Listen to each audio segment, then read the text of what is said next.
is here. Okay, let's proceed. Sergeant Arm,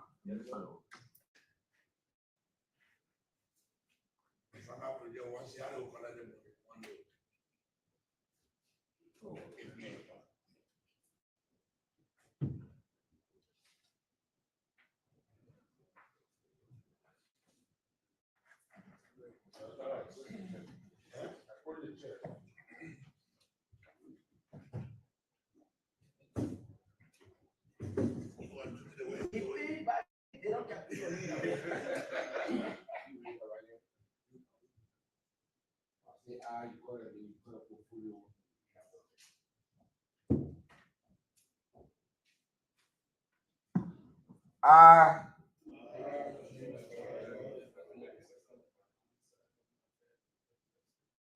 do hereby swear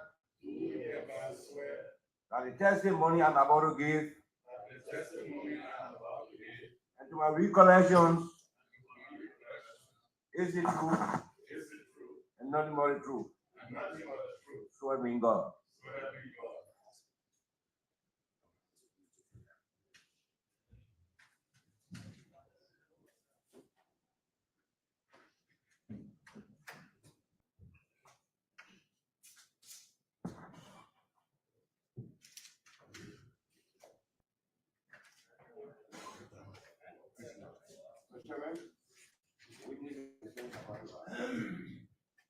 Much please,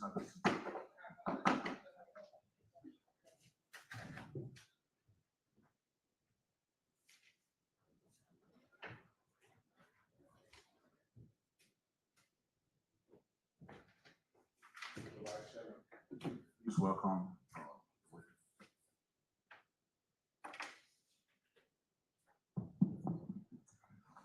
Mr. Chairman,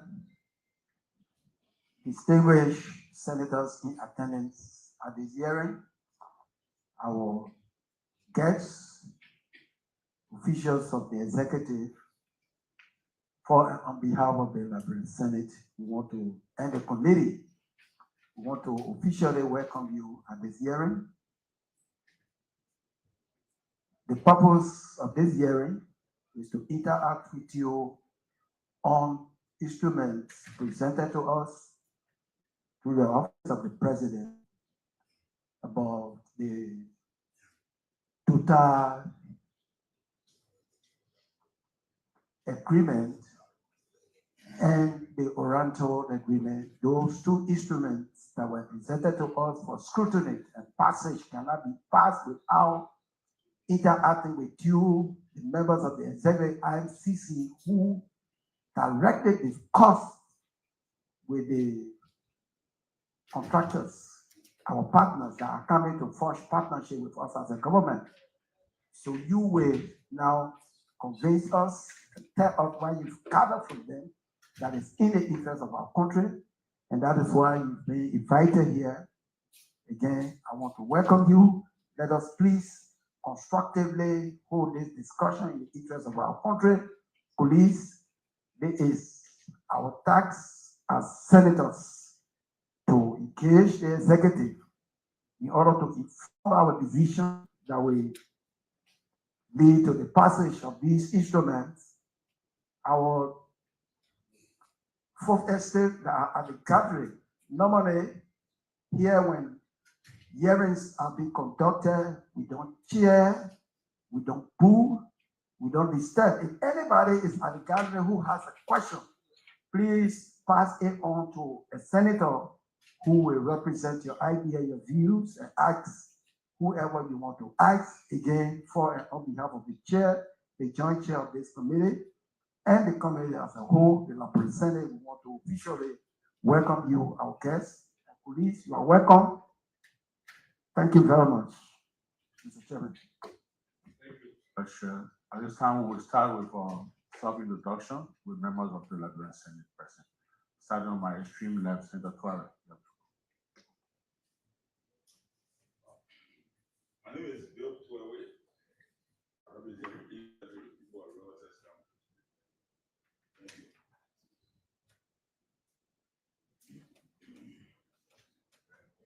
My name is Emmanuel Nukwe. I represent the poor Magidi, and I'm also a member of the Judiciary Committee for the purpose of this hearing. Thank you.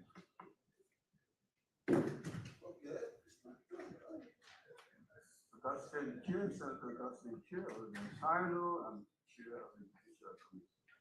Member of this.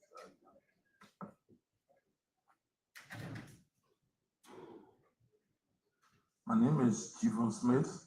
I represent Rivers as Chair of the Agriculture, Forestry, and Fisheries Committee of the Senate.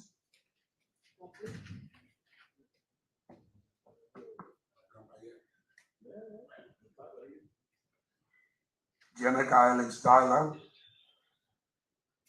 Bombay County, member of the Judiciary Committee for the purpose of this hearing.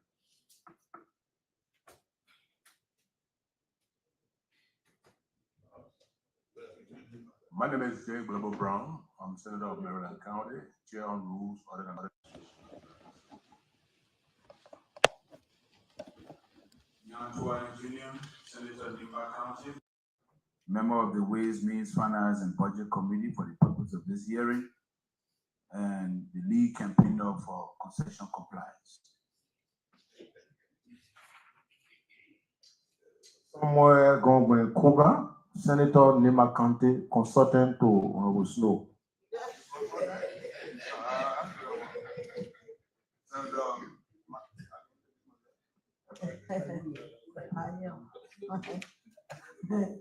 Senator Botokane representing the people of Rapolu County, co-chair on concession and member of this joint committee.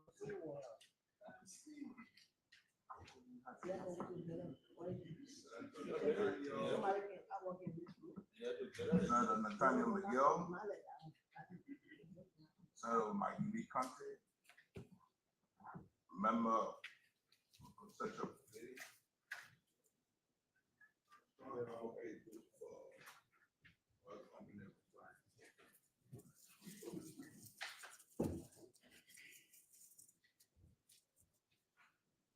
I am Taba Mabane Vakula, member of Hydrocarbon Committee. Thank you.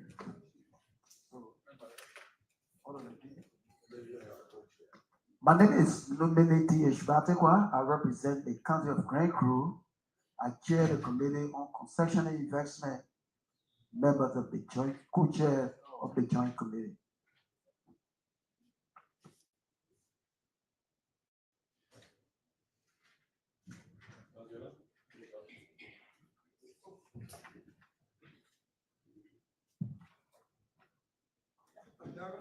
I represent Monterey County. I chair the Senate Committee on Foreign Affairs, and I am a member of this joint committee. I'm Senator Edwin Levin Snow, Senator of Bombay County, and I chair the Committee on Hydrocarbon, Energy, and Environment, and I chair this joint committee. Welcome. At this time, we ask the witnesses to please introduce yourself.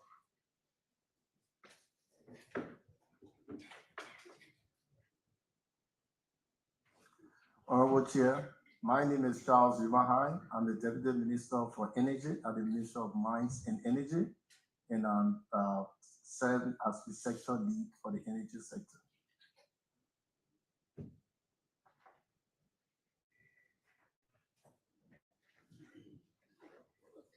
Honorable Chair, distinguished members of this committee, my name is Marilyn Logan, Director General of LPR. For the public, this is widespread run word. Please give us the meaning of LPRA, oil and no but for the audience. Liberia Petroleum Regulatory Authority. Good afternoon, Honorable Chair and members of this joint committee. My name is Daniel Makalai, President and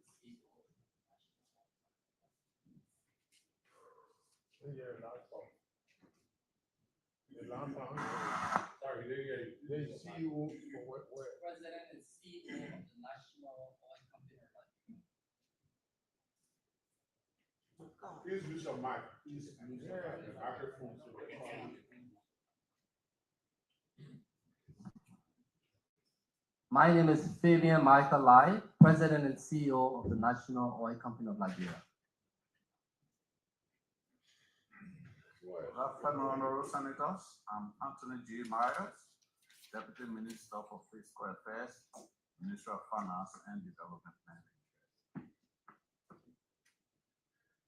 My name is James Doba Jala. I'm the Commissioner General of the Liberia Revenue Authority, the Chief Tax Collector.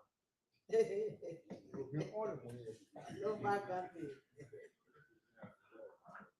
afternoon, Honorable Chair and distinguished committee members. My name is Councillor Charles B.F. Kamo II. I'm Deputy Minister for Economic Affairs, Minister of Justice, and Proxy for the Minister. Thank you. Thank you very much. You're all welcome. Senator Dillon. Where's the Minister of Justice? This is a major deal. Where's the Minister of Justice? Senator Dillon, the Minister of Justice was present. He was here throughout, and while seated, he got a call from the president while he was with me. So he asked for his deputy to proxy. When he's done with that call, before we're done, he will return. Yeah. Thank you. You're right. Thank you very much. All right. So this is a very important hearing, and I want to just do some housekeeping before we start. All senators will have the right to interact with you for as long as they wish to. If the hearing continues till we can afford the time, we'll reschedule it. There's a major sector, and we're not going to abbreviate any senator. Senators will ask questions. If a question is asked that borders on the competitiveness of the industry, the chair will reserve the right to refer that question to committee room. If a question is asked that borders on national security, the chair will reserve the right to refer that question to committee room. You will refer when you are asked a question, you will address the senator, you will ask the question. While answering your question, if any senator asks for the floor, you will stop what you are doing and you will refer to the senator. Those of you in the gallery, like the co-chair, vice chair said, there will be no chairing, no bowing. Any senator that is not present and have a question, the secretary of this committee is question returned to him and you read on behalf of that senator. So thank you very much. Like Actual Regulatory Authority, you are the lead of this. So we gave you the floor via your statement.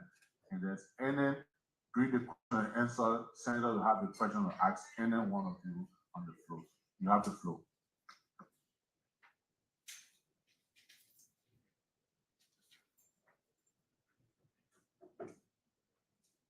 Mr. Chairman, Mr. Co-Chair, honorable members of the Joint Committee, thank you, Honorable Chair and distinguished members of this committee for the opportunity to appear before you at this time to deliberate on 2 petroleum agreements submitted to this body for ratification by His Excellency Joseph Nima Boakai Sr. Early 2024, President Boakai authorized the plan of the Liberia Petroleum Regulatory Authority to launch Liberia's 2024 direct negotiation licensing round. That LPRA's plan and the President's authorization align with the mandate given to the LPRA by Section 8 of the Liberia E&P Law of 2014 to attract qualified petroleum companies to Liberia through bid round processes, lead petroleum negotiations, enter into petroleum agreements on behalf of the government, administer petroleum agreements, and ensure compliance into such agreements. Direct negotiations is one of the 3 mechanisms authorized under the E&P law. Specifically, Petroleum, the amended E&P law of 2019.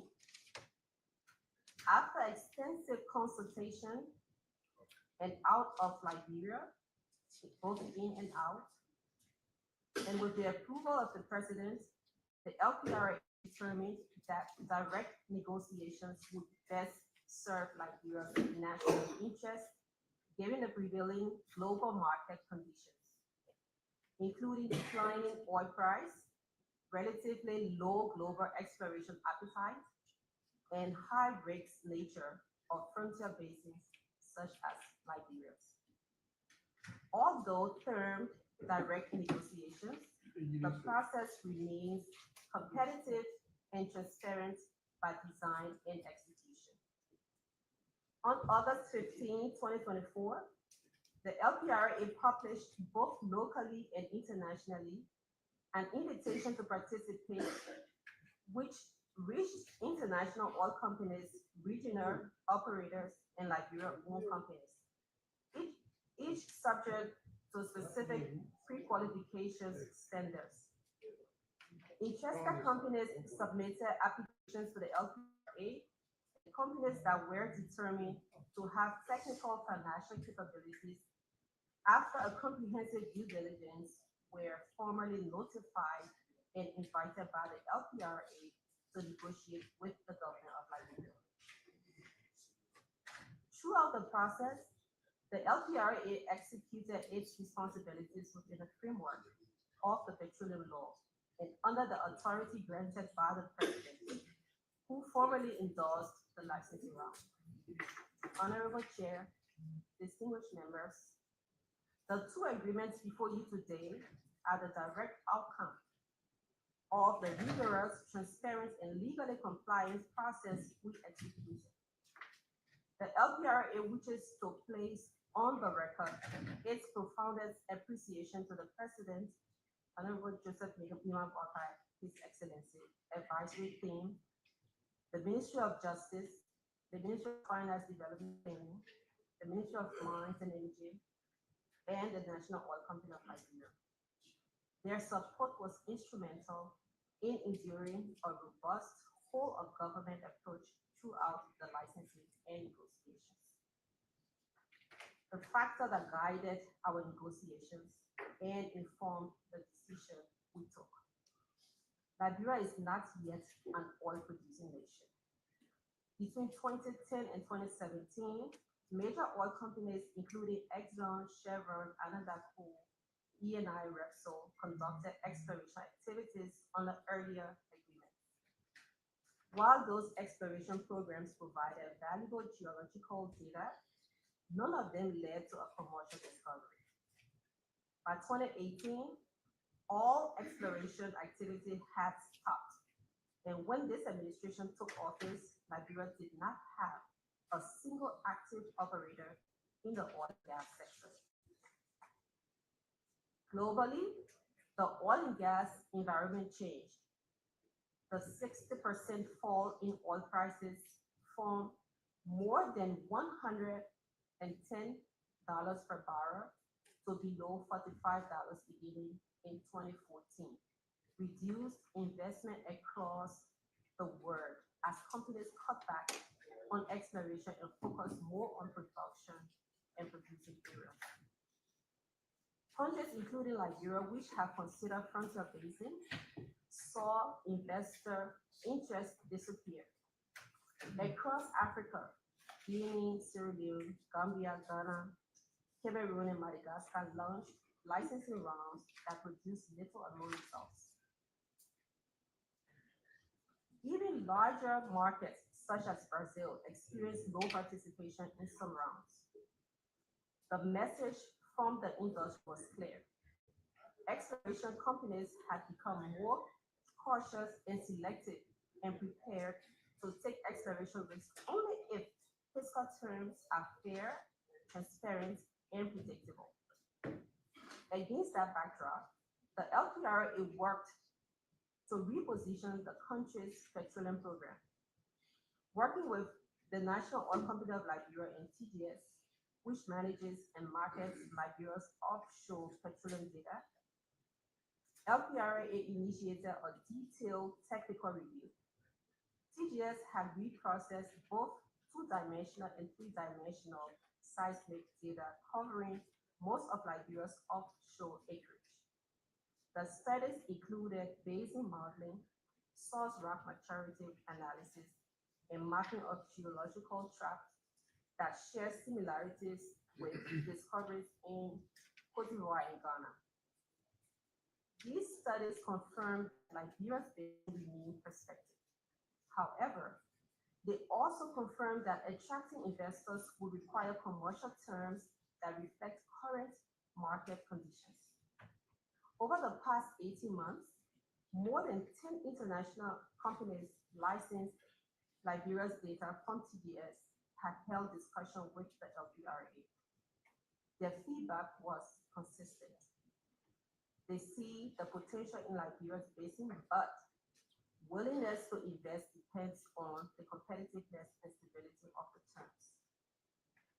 Our understanding of these terms in the industry guided us during the 2024 direct negotiation licensing round.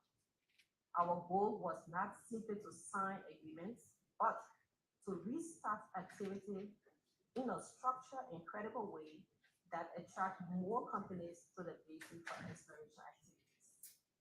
The agreement. Honorable Chair, distinguished members of this committee. The agreement between the government of Liberia and Total Energies BP Liberia covers blocks LB6, LB11, LB17, and LB29.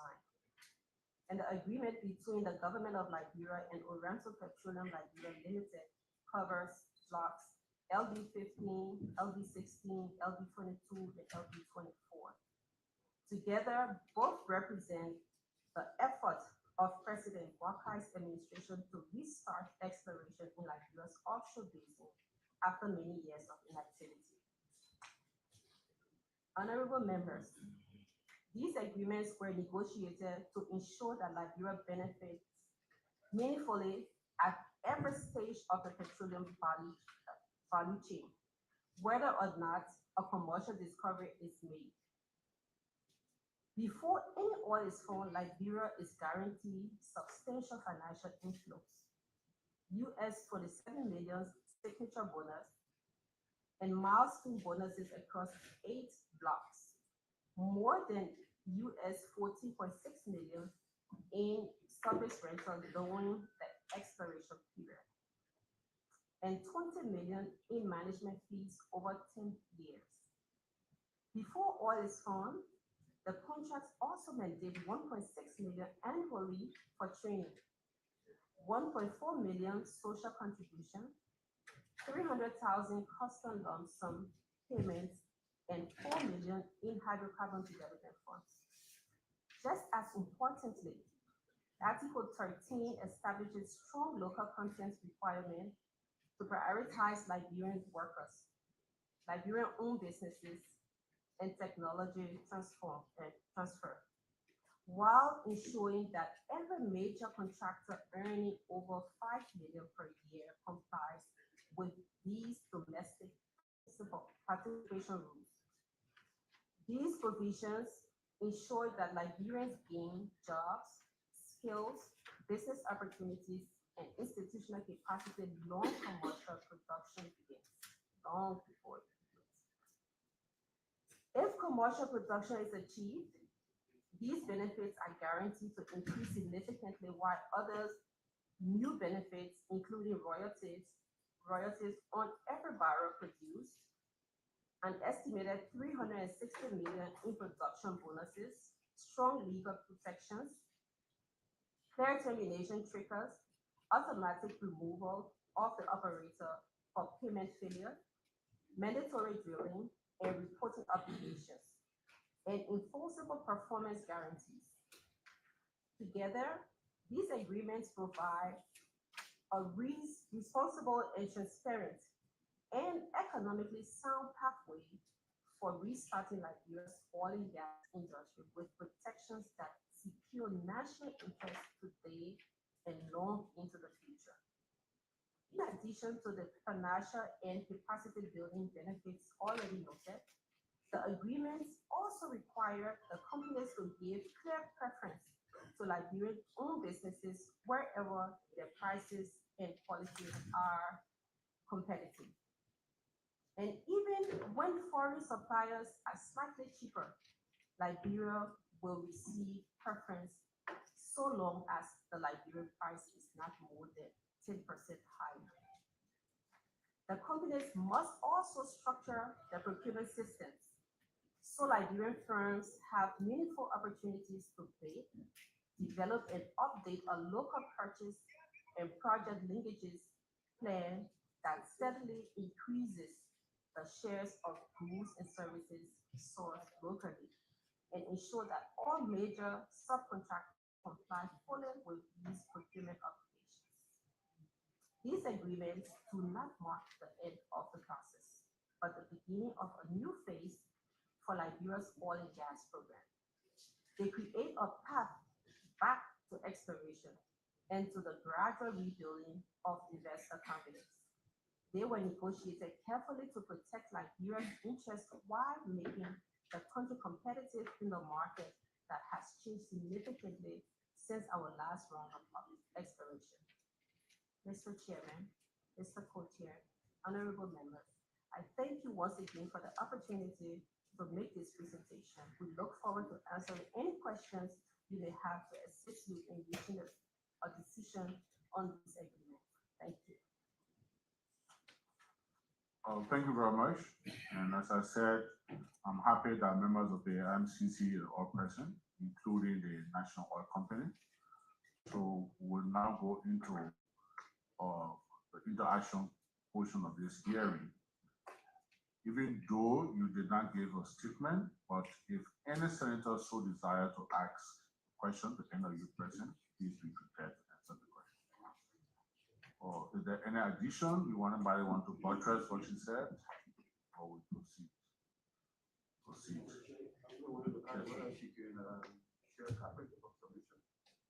She brought a few copies. We've asked her to make more copies. So yes, we've asked her to make more copies already. Yes, and we also send her our email, so she'll send soft copies. All right, distinguished colleagues. Why would I want the copies? Say that again. Why would I want the presentation? You have a copy. See? You have a copy. Presentation. I just asked her to send. Yeah, why? My question is why would I ask for presentation? You're allowed, except that you want to copy before you act. Of course, we are always do that. Well, she doesn't have it ready. You have more copies? I just said, Yeah, so you can send soft copy, you can send a, you don't have access to your computer, you don't have staff in your office. You need you have your phone, right? You don't have soft copy that you can send to us, you just put in send the chat. All right.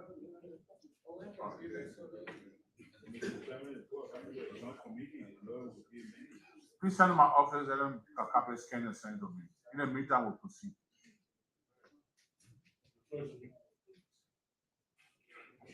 Have an office, yeah, you already go to mobile. Anybody on the floor? Senator Bangay, you have the floor. Thank you, Mr. Chair. Thank you, distinguished colleagues. First of all, thank you, Madam. Again, let me get up with you. Are you the executive director? Please be seated up with you again. Director John, thank you, Director John, for FPRA. Firstly, for the purpose of clarity, for the public who have not read the agreement, can you kindly state the location of each of the blocks? We're just calling the block name for the purpose of the local people. Can you state which county the blocks are located for each of the companies?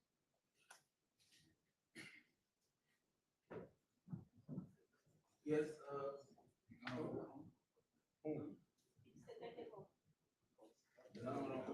What we do in this hearing, you are the main person. If there's any question that your technical person might have, they will have to give it to you, and then you can help. They're not on. So you need to lie to us You can't hold him, Yeah, share with you, that's all right. so he can share with you. this one. Yeah, okay, since he's a technical person, no, we're ready for you here. Is there any other person here that would want a technical person on an oath, or we can just do him? Finance, justice. All right, Zion, please, then sit there.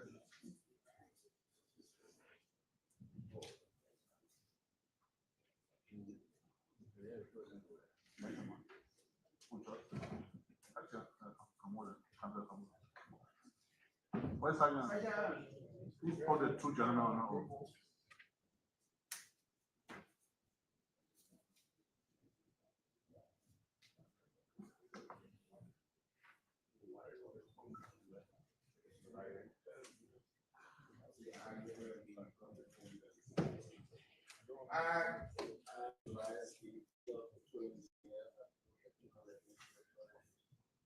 Do we have our swear?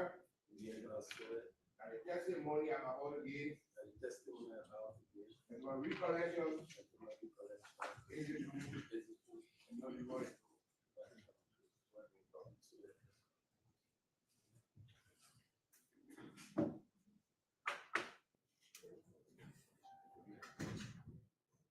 Thank you. So you can go ahead.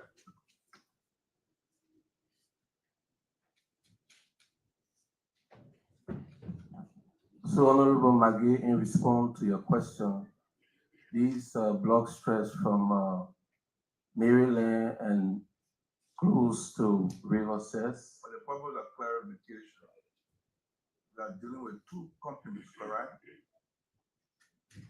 We are dealing with two companies here, correct?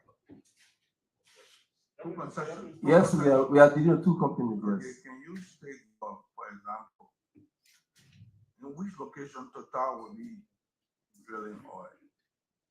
Where Total blocks are located, which are the counties? In which counties that will be located, I want to know. Then you can go to Oriental, because when the Director General just gave a holistic presentation, so we want to know which are the counties these blocks are located.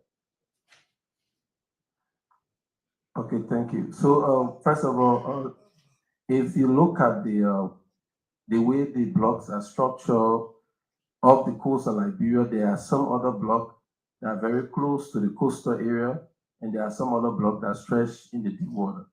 So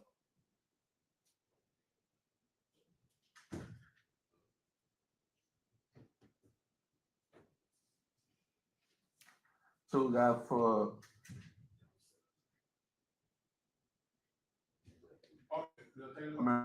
Sorry, 1 minute. No, Karen, go ahead. Go ahead, yes, please. You have the floor.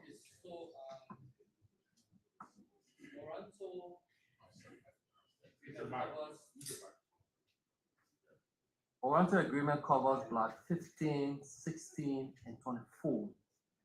So it covers the River Cess water, deep water, both near shore and deep water.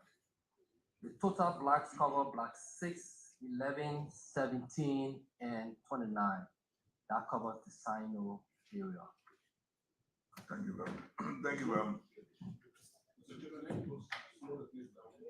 So we'll take it back. The Oranto agreement covers block 15, 16, 22, and 24.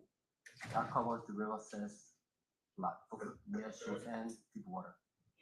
And then the Total Energy agreement covers block 11, block 6, 11, 17, and 29. It covers the Sino area. Thank you very much. For the purpose of the public, this hearing is not only intended, the reason why we're having the hearing and we're doing it live, for the people like you to know the profile of the companies. So what is the profile of Total, for instance? What is it Total can do? What is the Liberian people expect for Total to do? Why is it that this agreement is important that Total have this agreement?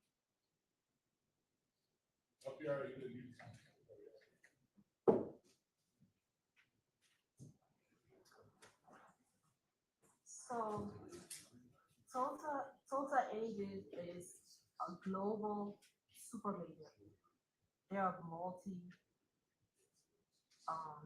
operator. They are specialized in deep water exploration and they are great at finding. Just the other day, Namibia was just like us, Liberia, that we're still trying to discover. But when Total got there, Total found and now they are doing production. Total is well known all over the world for discovery. So that is why Total is very, very essential when it comes to Liberia finding or discovering oil. So what is the Total? Telling us Total is very good at finding oil. That is business Total knows. They do drilling oil around the world, correct? Correct. Do you have any idea as to the number of years that I've been doing this business besides going to Namibia? Do you have any idea? Can you tell this committee or the Liberian people how long you think to have been drilling oil for? So, colleagues, our statement was requested by Senator Talos in the Senate chat room. So we can please check.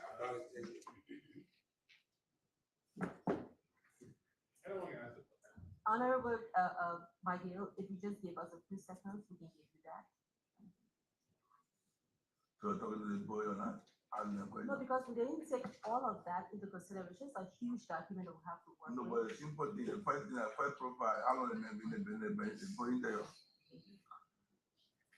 Excuse me. So we gotta move on with this process. If any senator asks a question, and any of you here on an oath can raise your hand, separate senator call a particular person name or entity that want to answer the question. Luca, you want to go ahead, please go ahead.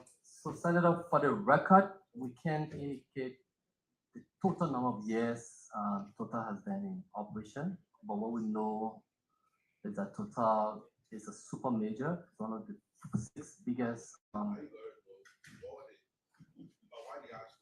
market cap. Yeah, so we value companies based on their market capitalization.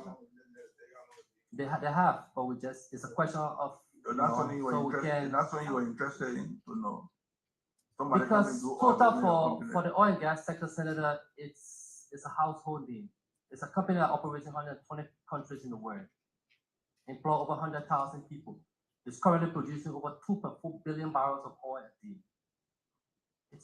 How you got that information? Because it's a publicly traded company. What year they were formed? No, I'm saying my recollection no, cannot say. How long have you been doing oil business?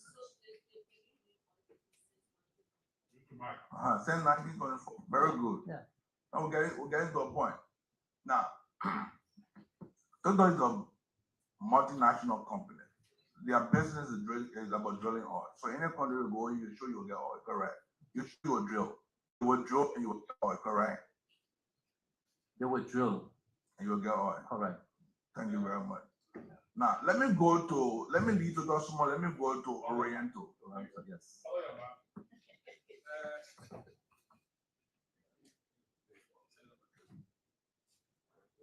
Let me not go to Oriental. What is the profile of the company called Oriental? What kind of business they can do? Oriental, Arthur Easy. And where are they from? So Oriental is an independent oil and gas company based out of Nigeria. What do you mean independent? Meaning, when you say independent, they focus on upstream activities only. What does that mean? They've been drilling oil? It means they're just into drilling oil, exploration, appraisal, development. They're not into opening gas stations, selling gas. Okay, give me one example where they have the oil. Equatorial Guinea, they have a producing well now, producing 10,000 barrels a day. Okay, so in Nigeria also they have a producing well. Have they operated in Liberia before? Of course they have. So what did they do in Liberia? They acquired 3 blocks in 2007, block 11, 12, and 14. So what did they do? Did they end the drilling? So they operated block for 3 years, the first exploration. What did they do? Did they do any drilling? But that's the question I'm answering, Senator. Okay. So you have an exploration license, it's divided into 3 phases. So the first 4 years, you conduct geological and geophysical study. That includes acquiring both 2Ds and 3Ds data. So the first 3 years, that's what Oranto did for the license in 2007. And in 2010, when they moved to the second exploration phase, they farmed out 70% to Chevron. How much money they made? Off my head, I can recall. So you honor old. How much Oriental made in Labrador? How much money they made? We don't have oil, but they didn't make money from oil in the country. No, I'm not aware of that. You're not aware of that? No. They farm out. What you call farm oil? Farm out means talking to the people outside there, not to us. So let me explain, Senator. So when you acquire a license, you incur costs. Cost for the acquisition of the license, signature bonus, different management fees, contribution. And then when you conduct different geological studies, you also incur costs. You pay for 2D data, you pay for 3D, you conduct different tests as well. So when you farm out your company, meaning you bring in a company and you sell equity to them or share in the company, and that company pay off some of the costs that you incurred. Okay, let's go back. Yeah. I mean, I want you to reduce that for the people in when you understand what you're doing because I'm a Liberia. Yeah. This Nigerian company came to Liberia. Yes. And they got 3 oil blocks. First of all, how much they pay for the oil block? Because going to the cost now, you're talking about how much they pay for the oil block? They lease the block, Senator. How much was they leased for? How much money they gave the Liberian government? And who they leased it from Liberian government, correct? How much did they pay to the government of Liberia? So at the time, there was a signature bonus of 200,000 for each block. 200,000. Yeah, for each block. So they paid for how many blocks? They got 3. 3. So that's 600,000 they paid. 600,000. Okay. And then there were different management contributions, training and development contribution, 150,000 annually. Social welfare contribution, 125,000 annually. There was surface rental, it's $175 a square meter in the exploration. So in financial terms, what was the expense for rental in like 3 years? Between the time Aroranto acquired the license and the time they found out, they might have spent close to $80 million. $80 million. Come on, man. You For tell me 150 for 200,000 for all block and 150,000 you go to 80 million. Yeah, because you have the data acquisition. So how much they pay for the data? I ask you, how much they pay? You say 200,000. No, those are 200,000. That's the signature bonus for the block. So how much they pay for data? Well, how much they pay for the data? So let's take it easy. Okay, tell me now. So when you acquire this, there's cost incurred in acquiring the license. How much they pay for data? So just for 2D, they pay up to $10 million. $10 million for each data? For 2D data. They pay $10 million for each block? Yes. No, the way you acquire data, you don't just acquire for your block.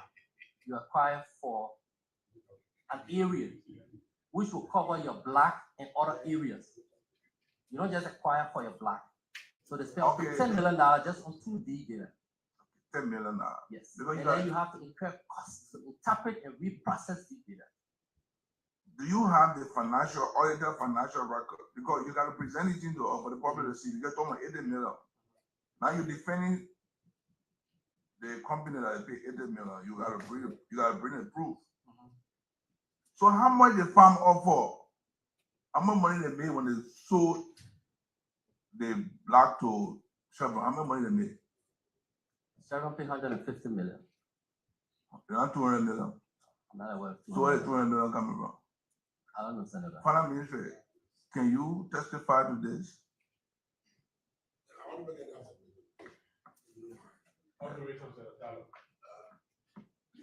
I see the agenda for this hearing, and I see presentations by the other agencies. So maybe we are given the opportunity to the Ministry of Finance and Justice, they might ask the question, get to LPRA and local. We're going to do some questions that have financial implication or financial or legal implication. Okay. You're following what I said. LPRA is the lead sector, but senators can ask questions to any of the sections. Oh, So it's open to them. okay. Anybody. That's why Luka is answering the question now. Okay. Oh, okay, all right. No, I got it. I'm sorry. We argued there was a budget.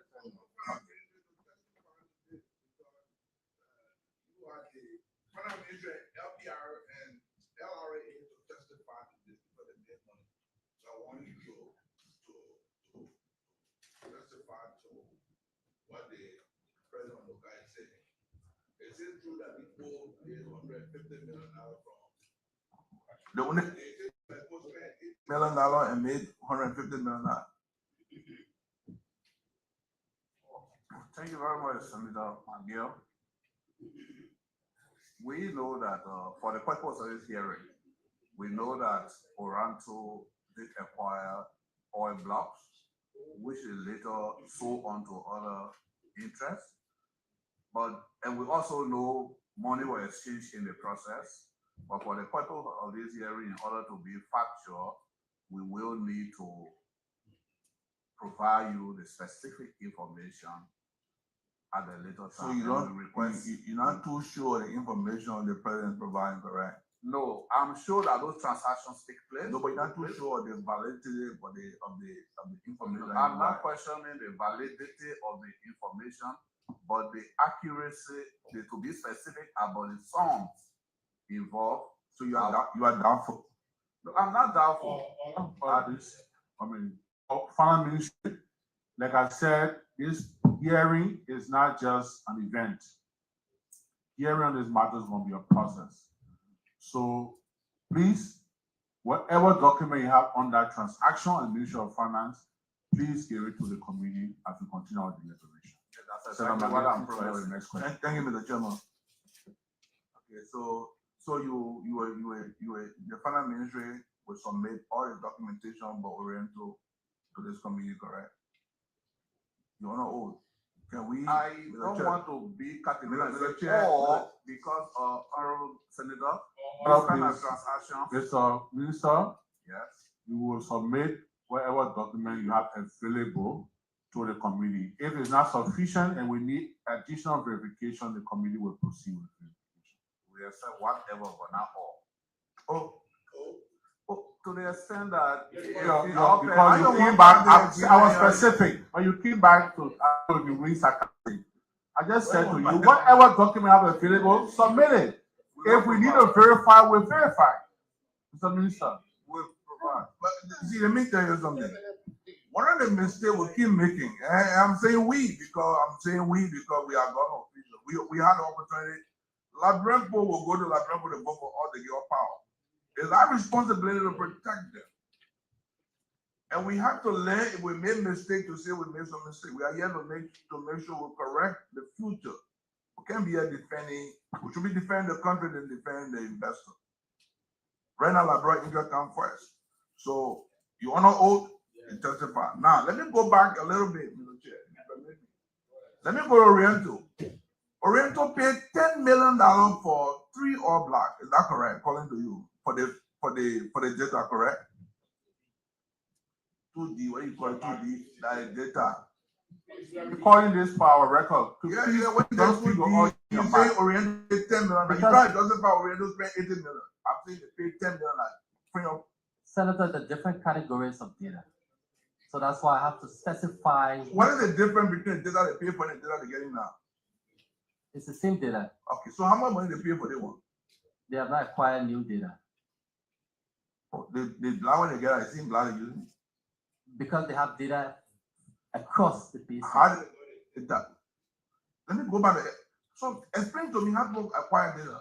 So you get data for all the basin? So you have 33 blocks, Senator. You can decide to acquire data for 20. And then you can conduct different studies across the basin for those 20 blocks. And then you can make a determination as to what block you want to select. So they've been keeping the data sending left and right. It's multiply, yes. All you need to do to reprocess. So the data are not limited to a particular block. It's limited to blocks. So it's for 33 blocks. You could buy 20 blocks. So you have data for 20. If you decide you want to buy for one, you buy for one. But in terms of decision making for oil companies, we So have to take it to are you telling this committee that when Oriental Kenya, they bought data for all the blocks? No, not for all the blacks. How many blocks they bought data for? I can't recollect how many blacks. You defending the police, you can recollect. Because those are historical information, Senator. But how you know that the data are revenue to the country, correct? Yes, it is. So you're not saying under this agreement, Oriental never bought any data. No, the current agreement, no, they did not. So how they got it? How they got it? Yeah. Because they have data for. How sure are you? You just telling me that you don't have, you can't recollect. All the blacks off my head. You No, say you can't recollect. How sure are you that they get it back? That they got the data? How sure are you? Do you want us to believe you that they got the data? They not pay for any data, and the data revenue to the country? Senator, I think we need to go back again. Sorry, Senator Magere, thank you for that important question. Local and finance, please furnish us with the document. Actual number So, of blacks. yes, please. Now, let me say this to you. This is an important hearing, and like Senator Magere said, it has to do with all of us as a country. If there's any question asked and you don't have the accurate information, you can ask the committee to submit the official document. Anything you say here on the oath will be used in our record, please. So you can proceed if you so desire. If you want to submit the document, you can state it. Off my head, I don't know the actual number of blacks, but I can provide that information later. Thank you very much. No, there's two more questions.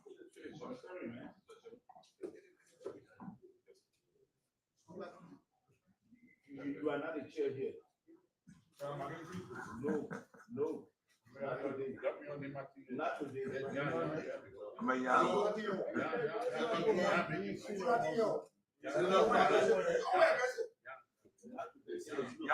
Now coming to Misasio.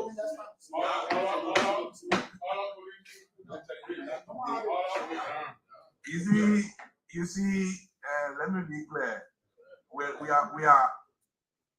It is my understanding. I want to believe every one of us, including you guys sitting across the table, the witnesses are acting in the interest of Liberia, correct? We are all acting for in the interest of Liberia, correct? And we want the best for Liberia. So our question is not in the interest of any senator yet, for the best of our country. We will ask you all these questions because we'll bring all the investors in the country. So I'll give you an example. The reason why we are asking is because they are facts, they are record. Oriental Kenya, no oil in the country made $200 million. That's why I got to bring this on. We're getting in Western Cluster, Bombay County, put one there and make $100 million walk away. So we're asking a question so our country can benefit. Now tell me, they got here in farm and made $200 million. What is the guarantee that it may come into drill? If it may come and flip tomorrow and leave, what is the guarantee they will not do the same thing?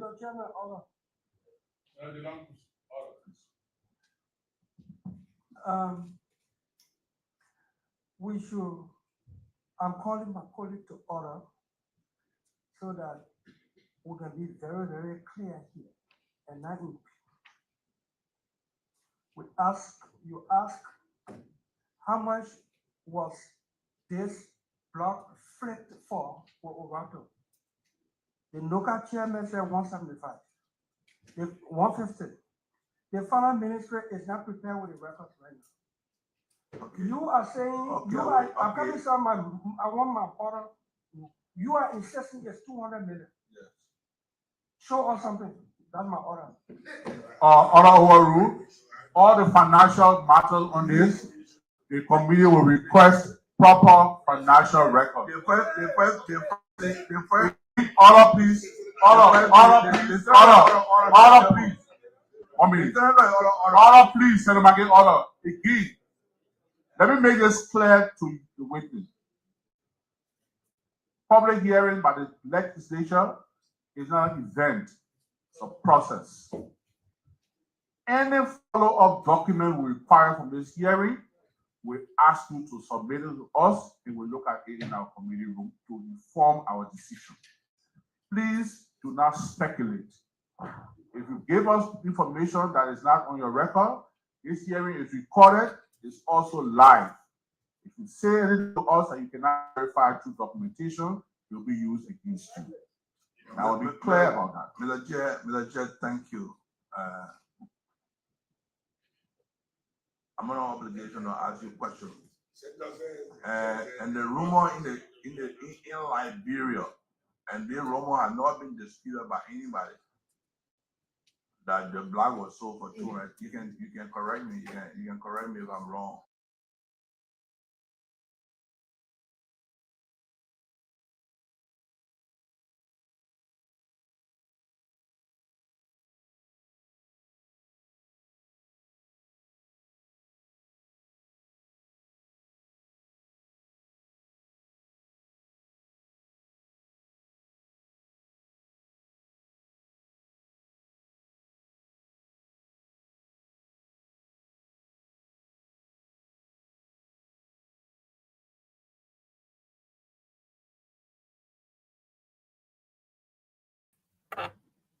Hey everyone, good evening, good afternoon,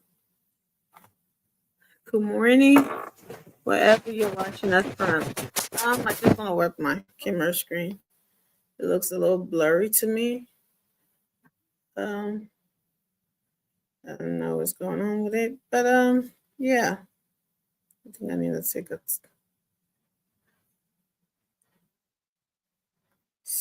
So, thank you for coming. Thank you for watching us. Thank you for being here every night and supporting. We appreciate you so heartily.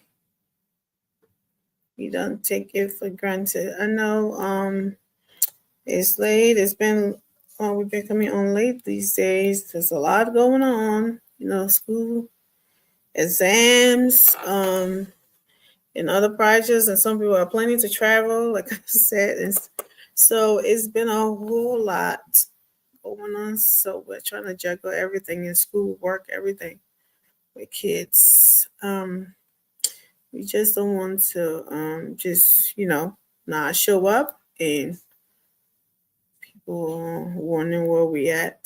So sometimes we're just trying to pop up and see what's going on. But even if it's half an hour.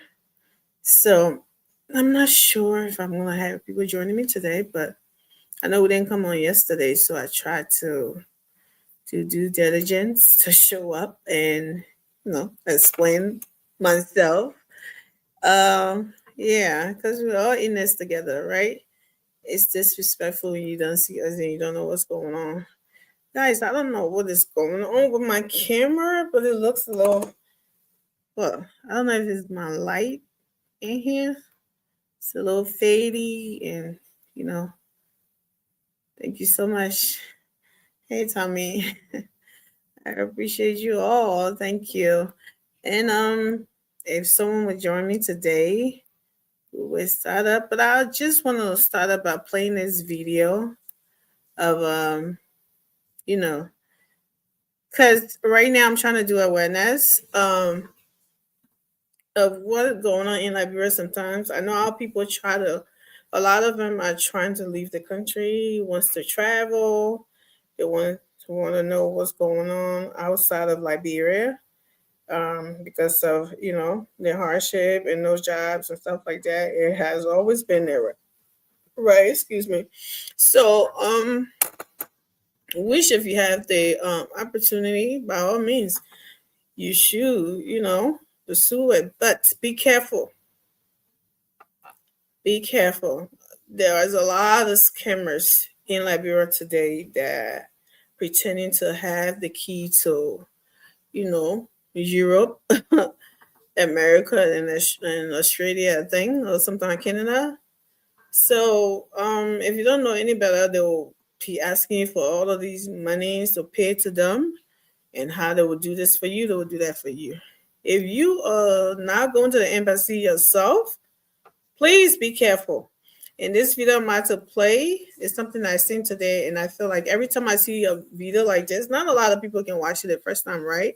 So we have to show showcase it and talk about it so people can be aware of what's going on, just in case. And there's so many scammers in Liberia that we hear about. People even calling, people acting like, oh, there's somebody else, like, you know, Tommy somebody will go in your phone and take, or they find out you're close with somebody, they'll take that person number and then call in and say, oh, it's me, Tommy. Oh, can you send me this amount of money? Can you do this? I'm so much in trouble. I need it right away.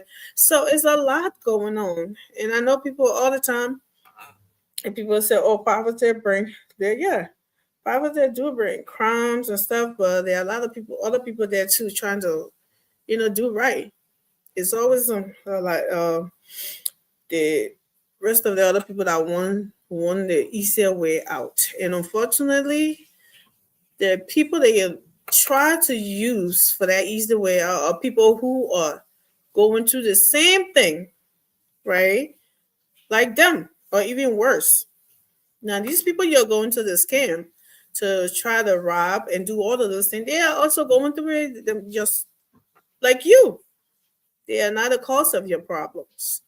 They are also, you know, victims of politicians robbing and stealing and not, you know, doing things to better everybody's lives in the country. So you use those people instead of you because you're such a big old scammer. Why can't you go to the politician at your hill, especially the thieves and the you know, dishonest ones that you hear? Why don't you go and do that to them, steal from them? But no, you will want to do it to the poor people or people who are going through the same thing that have that last, and then you want to do that to them, which is very cruel. And I noticed that, you know, we love our African brothers, but we gotta point it out sometimes, right? And I love my Nigerians. I'm not trying to not all Nigerians are scammers, y'all.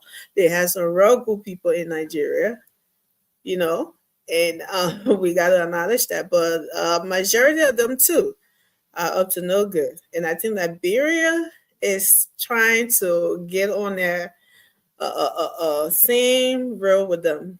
And one thing I know, Liberians always most of them like to act at the little babies, kids, right? You know, kids, when kids are playing together, they always take the bad things that their friends are doing to mimic. They'll never take the good ones.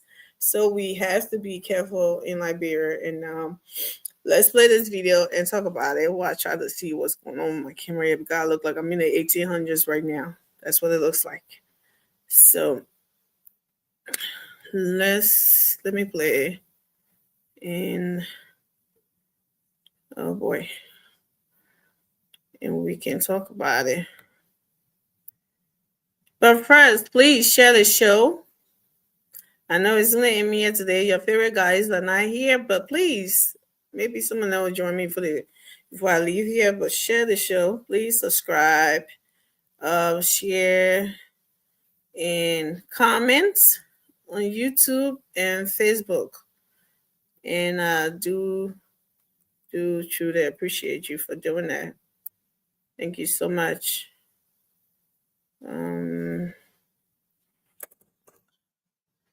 Let's not make this.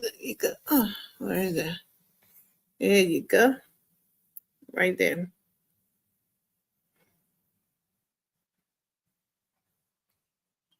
And they know how to put themselves together to make these things real.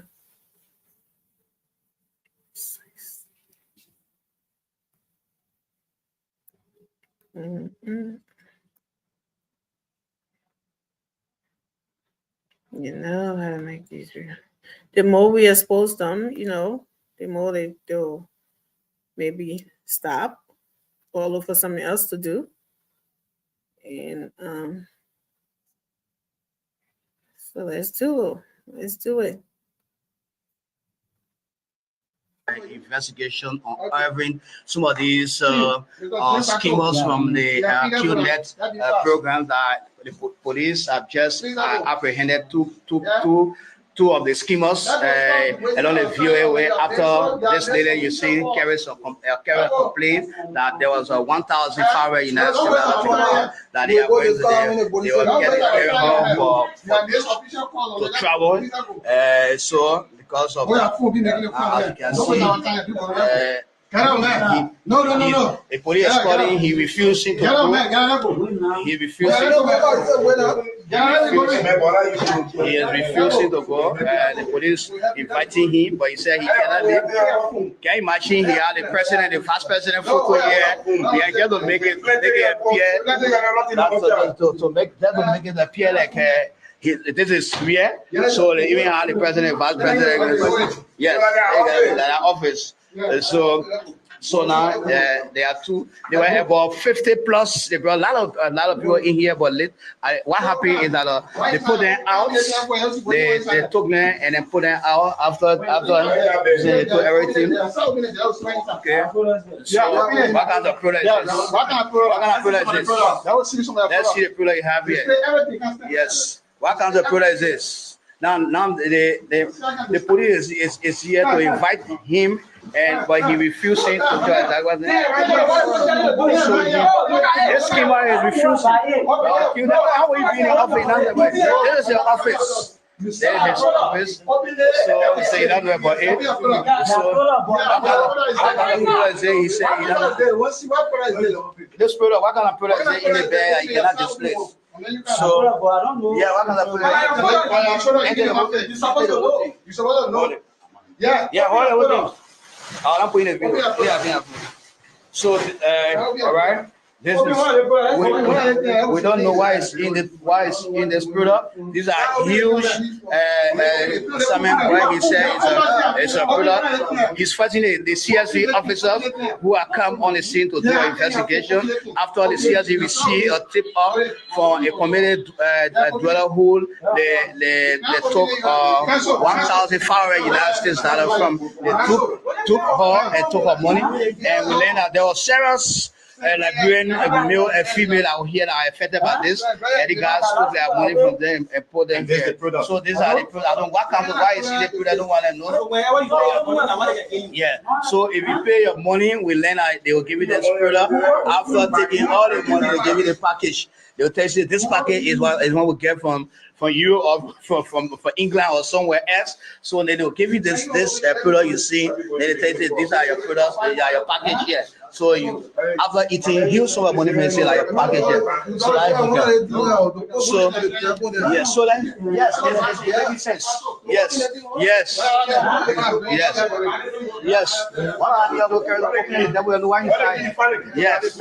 All right. The key down on our shelf. The key on our shelf. Don't know what's going on. Come on. All right. I'm here Tennessee talking from Rescue TV, government agenda reporters, guy Liberia. And I'm here. This is the compound here and the VOA row. They have over and 300 to 400 young men and women, ladies. Some are underage children. They were all in here, but at the end of the day, these guys opened the gate and then they all fled away from in here. So as you can see that the police came to have them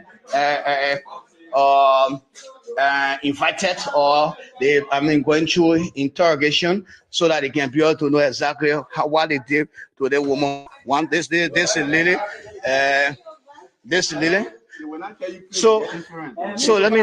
So the police is here. What do you want for the police to do? What I want for the police to do is to press on the guys and money in full. Okay. I want to ask you 500 in full. So you brought the police for you to get your money? Yeah. Okay, so how the men took your money from you? They took it from me through Scamming. Yeah. Okay, so who they use? They use me. But understand that they get somebody that know you, like the person they call for the person. Who the person? One Johnson. Johnson. Who Johnson? One Johnson Rishulu. Okay, you know Johnson before? Yeah. So, but they pass through Johnson. Yeah, and one guy called Bill. Bill. Yeah. Okay, so who actually received the money? It was Mr. Conan that received the money. And Kuna work here. Yeah, he worked. Okay, so you need your money. Yeah, so they. So what do you have to tell your friends and other librarians outside What I there? want to tell my friends is that we should be very, very smart. Okay. So it can happen to them because I'm not very smart, Mm. and then they scamming. But Okay. they should rather be focused and rather be smart on these traffic issues. Okay. Thanks, Okane. Thank you. All right. Of course, yes. And my nearest teacher is these are the schema of the police carrying right now. Everyone in this family all escaped. They have over 50 of them in here, librarians, young women and men. They all was here after this. You see in the video, Diamond, about the complaint at the end of the day. They all have to just leave and go. They open again and escape. So at least the police were able to get 2 of their officials, and that's how they taken down to the police here in VOA. My name is T. Tennessee Top. Have a blessed time.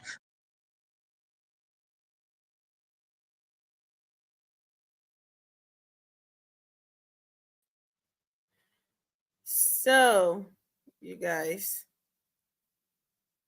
you see what we're talking about? People just put themselves together and rent a house and claiming to be I don't know what they call themselves, travel agents. That's the name I'm giving them, right? I don't know what they call themselves. But the thing about it is that I guess I don't get the logic in all of this, or the smartness or whatever. I thought thieves or scammers are supposed to be smart. So you're lying to people. You're sitting in a building, right? You rent out a place. It's not like you're moving around. How are you supposed to get away with this? You have an office that people go into. They know where you at. How are you supposed to scam someone and get away with it? Even if you have done it to a lot of people, not everybody can just let things go. You just don't get away with it with everyone. And you sitting there acting like bossy in an office, like you're doing something like Jake, right? and not one day ever calculate like somebody might go and report us, or somebody might get angry and tell on us. I just don't get it. I still don't. I don't get it. I don't know how they are so comfortable to do something like this and think they were never going to get caught. But yeah, so this is what we need to tell our family members to be careful. Because if you trust me, guys, being in America, being any of the Western country, right? You talking to anybody in Liberia and telling them to be careful.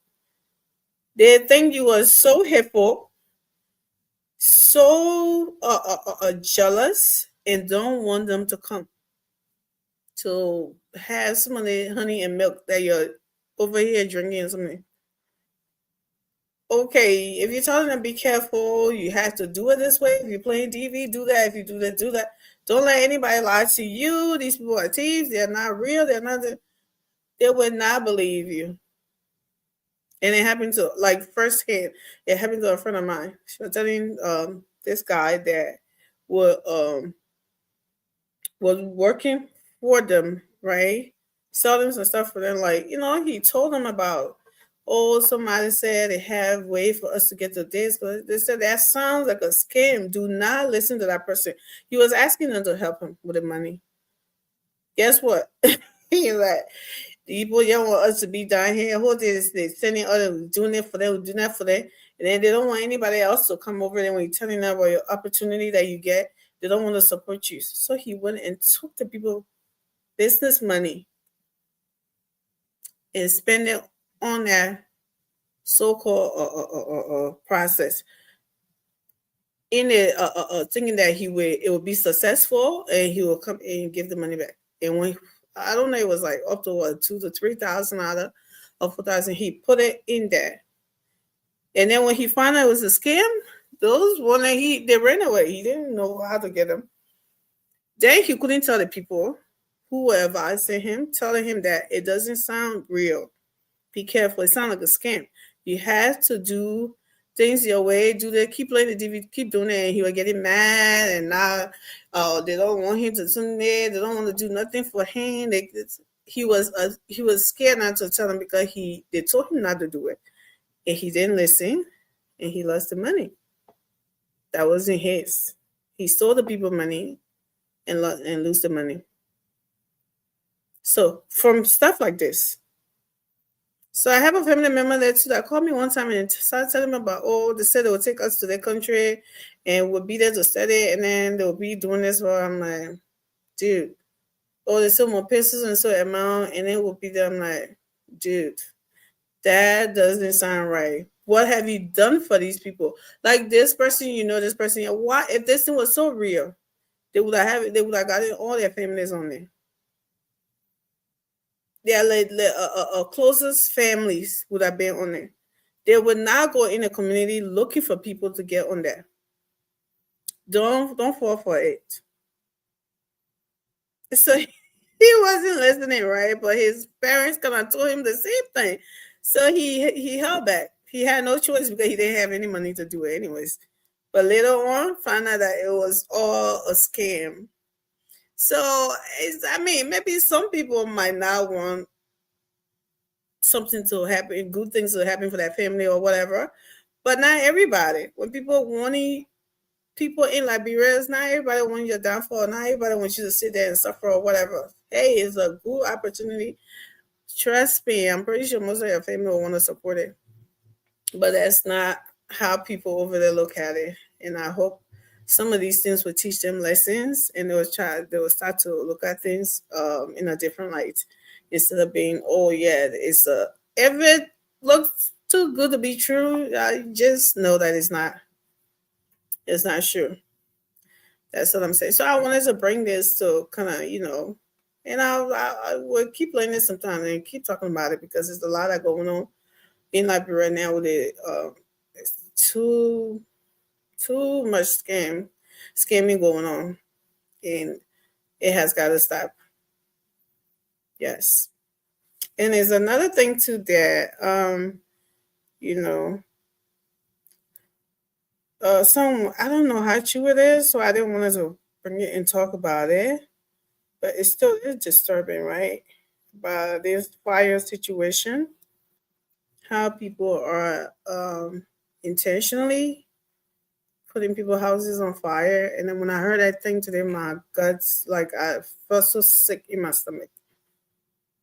That if that is true, that people have come to this evil, that much evil in Liberia, which I can't see. If you say you just burn the person's house, they're not in it to teach them a lesson, according to you, that is fine. It's not fine, but if they're not in it, it's okay. That's why I said it's fine, but it's not fine. It's wrong. But at least they're not in it, right? They are alive. They can always maneuver to build another house.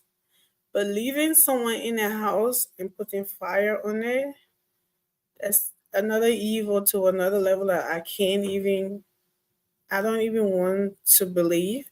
But then again, you can't pull a lot of things past people in Liberia today.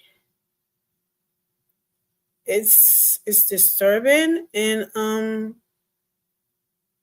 if it is true, I hope the security I just can't think about it. But I hope the police will start to investigate these fire service, and police will start to investigate these fires, so-called fires, and everywhere. I always said it, like, fire, all of a sudden fire from the other place, fire coming.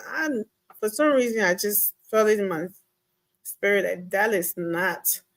All of these things are happening. Yeah, some of them might be electrical thing, but it's not all of them. I just had it thinking that, because we've been having electrical issue in our country for, like, I don't know how long. People have been crying about it, right? But all of a sudden, I don't know what people just start. It just started like today was the first time that they introduced electrical appliances to Liberia or LEC to Liberia. Like everywhere, just catching fire here and there. It just doesn't add up to me. And hearing this just kind of like confirm my fear and what I've been saying. And if people are saying it, people who lives in a society, if they're saying it, there's something you have to pay attention to because people talk. They do this thing and then they talk about it. It's not something that they do and keep quiet. So that's how you know. But God, if anybody's get caught doing something like this, oh Lord, I don't even want to like hearing a fire about a fire situation with that lady last week or the week before that. With the lady that lived in the fire with her 2 children, 2 or 3 children. That thing, when I hear stuff like that, guys, this is what you don't know about me. I'm such a visual person, right? I would start to imagine it. That's the kind of person I get. I kind of picture my memory, something. And I'll try to, and that's why when people are sending me videos of some things, I don't like to open it. I don't like to see it because it would disturb me for the whole day, weeks, or months. Because it would continue playing in my head, in my eyes, and in my. So I don't like to. So when I seen that lady story on the internet, it was such a scary moment. It was something I just, like me being a mother with 2, children, and then seeing stuff like that. It just made me to like, gosh, what if that was me? Like, how would it? And then I just try to picture like, how would that lady? Was that lady holding her kids? Like, with that heat, with that fire, trying to protect her children. Like, how were those children screaming? How were they yelling? They were scared. It would just be a lot of things, right? Playing on my mind. That's the kind of person I am. That whole day or week, I'll be disturbed. That's why all of these funny thing people like to put on the internet, I don't like to see it. I don't. So hearing stuff like that, you know how I felt. It's just like people would come to that level of evil. Like, how many you can be mad at somebody that can do something to you and something, but will you go to that length of taking that life with fire and it just I don't. And there's this change that we all sit on these platforms sometimes and start to preach about Liberia and try to advocate for. I wish and pray that the day some of are ready to go back home, it would be a little better because these are the kind of things that make you just say, I'm not staying where I live. It's perfect. That there's no evil there or whatever, but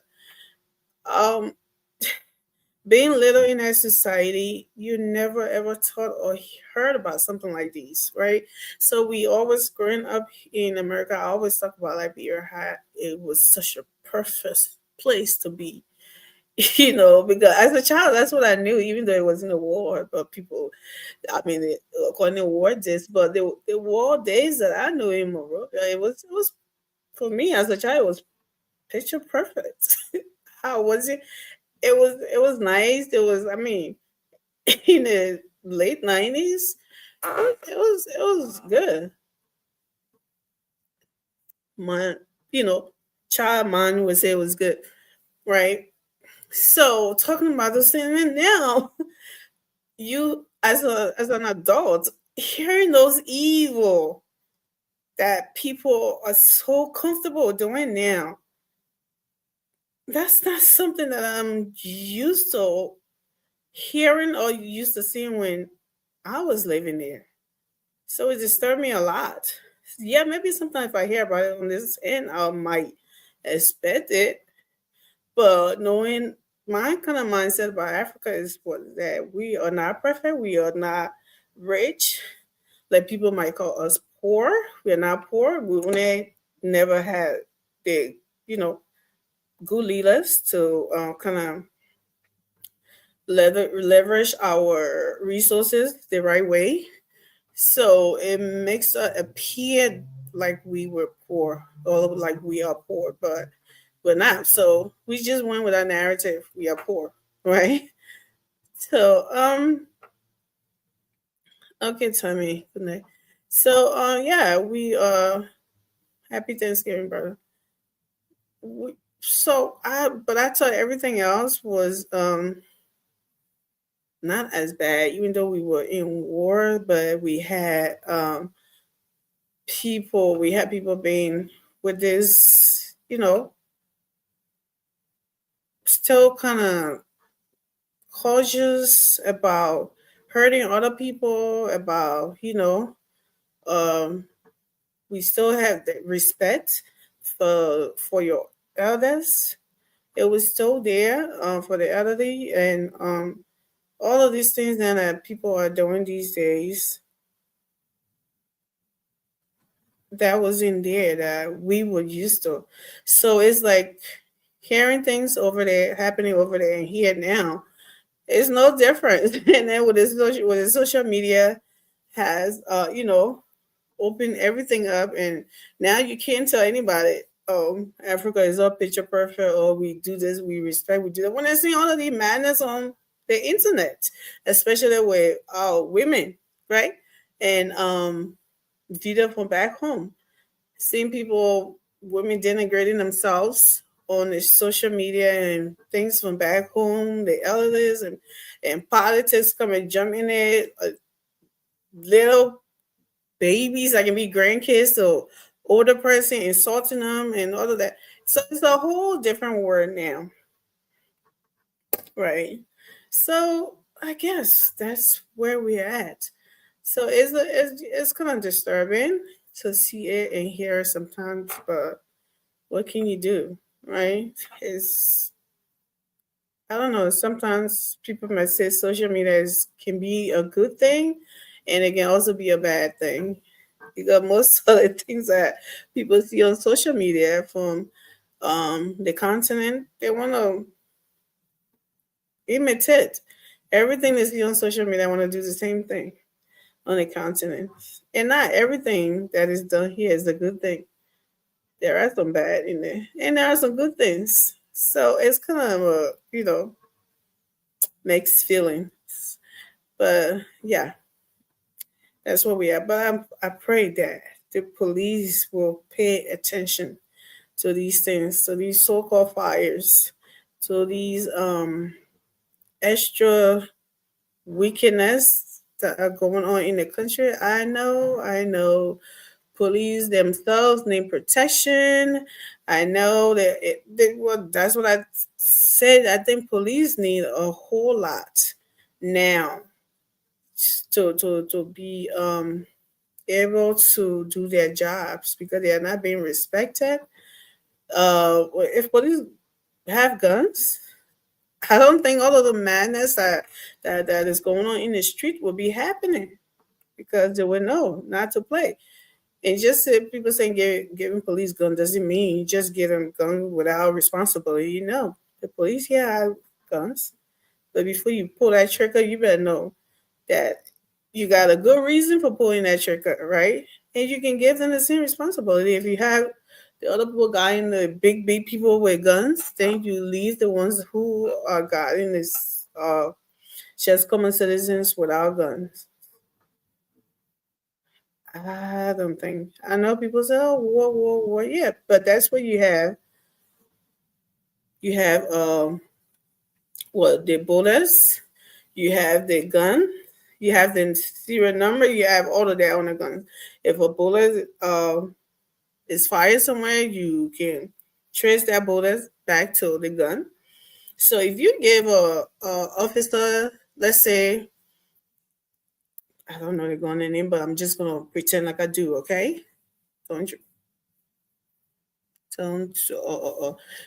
pay attention to me too much. 42, something like that, whatever that is. You have rounds in it. You have bullets in it that have that should match that gun. So if you get me one pistol, that pistol will have a number on it, serial number, and every bullet's in that pistol. So if you give me like 12 bullets, that 12 bullets supposed to be there at all time. If one of those bullets get missing, I have to account for it. Excuse me, right? I have to explain why. If it, let's say, like people feel say, oh, police sometimes join those the armed robbers. Okay, so they go do something armed robbery, and God forbid they kill somebody. The bullets. How did your gun as a policeman got on that scene? You would have to explain it. If you want to allow, oh, somebody stole it, how? Because if somebody stole your gun, it has to be reported. Right. So that's a whole lot of ways you can know, you can keep them accountable, right? Because we are tired of people disrespecting them in the street and fighting them, and something. That's why people are so emboldened to do these evilness, these evil that are called crimes that they're committing, killing people like they're, killing chicken or whatever. And it has got to stop. We can't keep seeing those things happening. If it's true, it's got to stop. So that's all I wanted to talk about today. That and the there was another thing that I wanted to talk about, but I think I'll stop here, and maybe tomorrow, God's willing, we will, when everybody's on, we'll talk about other stuff too. But that's the scammers were on my mind, so I had to come on. I said we didn't come on yesterday, so let me use this term and go and let people know about this. And one more thing before I go, I want to kind of make it my own contribution by announcing it or showcasing her show, Ambassador. Let me show you, Mariam Cassette. She's back in Liberia and she's having a show. She's trying to build Children's Hospital, right? She have a good who calls for that money that she's gonna raise from the concert. So she wants you to support her. Many Liberians. And if you can't be there, buy a ticket for someone. Or you can just support the show. Nothing wrong with that. That's what everybody needs to do. Just support her to get that hospital. I don't know what she's trying, where they're trying to build it. But yeah, sorry, what do you mean? You finding it difficult to join? I sent you the thing, right?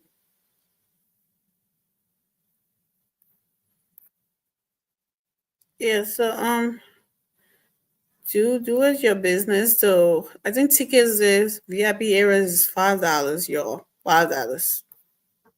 You can afford that. 5% tickets, 6%, 10%, or just send it to her and say that this is my contribution to whatever, to the cause, whatever hospital, children's hospital you're trying to build in Liberia. Like we always say, or like I always say on this platform, right? We all try to hold government for development, for all of those things, but developing Liberia is going to be all of our responsibility. And there are ways we can do it, and that's another way too, raising money and doing stuff like that. People might not know about Children's Hospital. She lives in the States. She's seen these things. She knows about it. So she feel like her country should have some of those things, right? Not just general hospital for everybody, but hospital for children. Like we have Children's Hospital here. In all of America, everywhere you go, you will see Children's Hospital. So that something she want to take back to Liberia, but that she cannot do that on her own. So she needed help from every Liberian and make this dream for children in Liberia comes true. And I think it's a good cause, and we all should contribute to it. That's what we're trying to do. Okay? So do that. I'm about to show that so we can. Jeez, bro, where you at? Ain't that dark? Somewhere around the place for security reasons. Okay, so what's going on? I'm good. I mean, but following the show, I was actually trying to park. I mean, you gave a lot of education on some of the things that have been back home. Like always, it was not be politics. I mean, I appreciate the effort in ensuring that I mean, we always do it together as a country. But I listened to you talking about some issues in our country. Basically, that has to do with this so-called networking thing. I mean, like that's what I call it, right? Networking. Yeah, that usually that's how they call it. When they came previously in the country, they used to call them QNet. When people try to understand the nomenclature of QNet, they change it from QNet to I think infinite, right? When they change it from infinite, I think they got another name right now they're using. So those guys, they've been doing a lot of things back to hurt our people. And I've been one person who experienced even friends that I trusted I could know, better. When they try to act that they want to present me, because I was acting like you presenting me.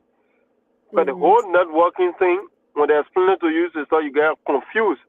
So at the end of the day, for me, I use my experience to always discourage people. Sometimes people say, "Oh, you don't want us to make money." This thing experience. I said, "Come on, go into the thing. You build your network where you even know where the network is going. Then at the end of the day, they say that network will bring money to you. It doesn't make sense. It was not even correlating with me as well, because we have seen a lot of networking companies out there, trying to help people with different means of getting finance.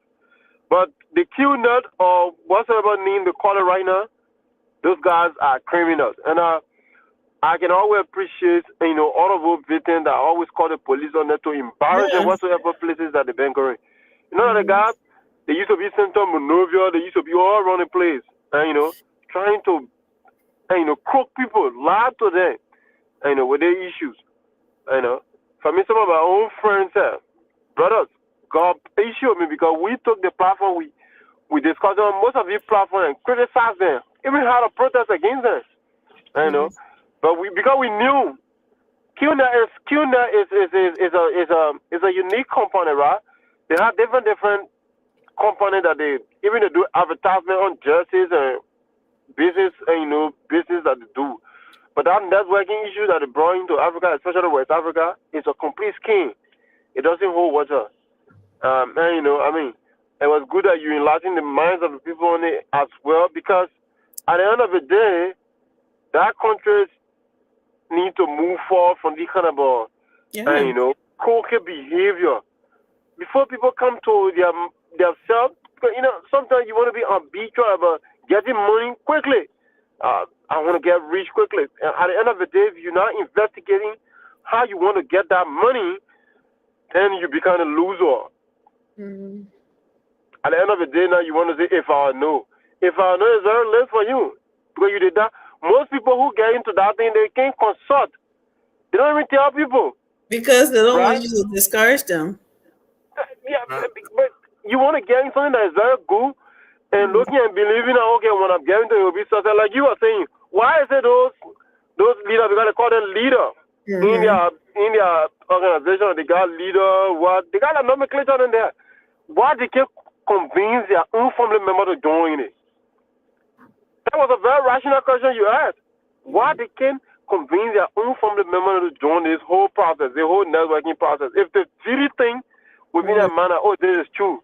This is something that we can make money out of. They will not do it because you know why? They know within themselves it's not realistic. That's why they will go to people who are very innocent, people who's struggling. You know, like that woman video you play. She's somebody who making a little business. You go and get 1,500 for her. And look at the funny thing. They will tell you that we got a product. There are product that you need to buy, like a chain or watch, right? And that product, you're not really seeing the product. You're paying for that product. That product, at the end of the day, you're not even get the product. Then they will say you have to pay a net on a particular product. What kind of scheme explanation is that? Come on. Yeah. But I really like the way when they go in some community, when some victim comes to call police on that, they backlash and they leave the community. Let's keep doing that so they can get out of Liberia. Because you see where they go, where VOA? They don't used to be around that. They used to be in Central Monrovia. And I hope VOA people, because even they live in VOA now, they will want to get Carisburg or 15J, rural area to go and scan our people.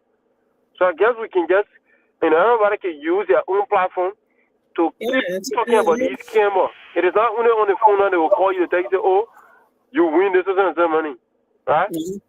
But the issue about looking at things is one thing too that you always have to be, alert about, because at the end of the day, it's very difficult to want to hustle for a year and putting something somebody come and cook it. So I mean, it's a whole thing going on back home when it comes to that Q now or infinite thing. And I think we'll continue having this conversation around it. I'll continue to play it to the highlights because it's actually affecting a lot of people. And this one is about traveling. Everybody want to get out of Liberia. Yeah, I mean, the traveling also do. Why did it lead them second travel? Which is a good thing. You want to do it that you will not, lose money to stupid people. It just doesn't happen to me that people will be doing. You have a whole office and sitting somewhere. These people coming to your office, are they smart? They want to behave like the Nigerian people, but the Nigerian people are smart in doing that scamming, right? Oh yeah. How you take my office? Then you take me to your office. Then you stole my money and you think I'm gonna be quiet. I don't know. I don't get it too. Adam. But guys, not even adding up. Yeah. It's not adding up. So about that fire issue too, what did you hear about it? Yeah, but the issue of fire, the cheerleader who got on fire in the Duporo Bell, right? I've been closely following that issues and listening to different account of the story. So sometimes you want to be, because that's Liberia for us.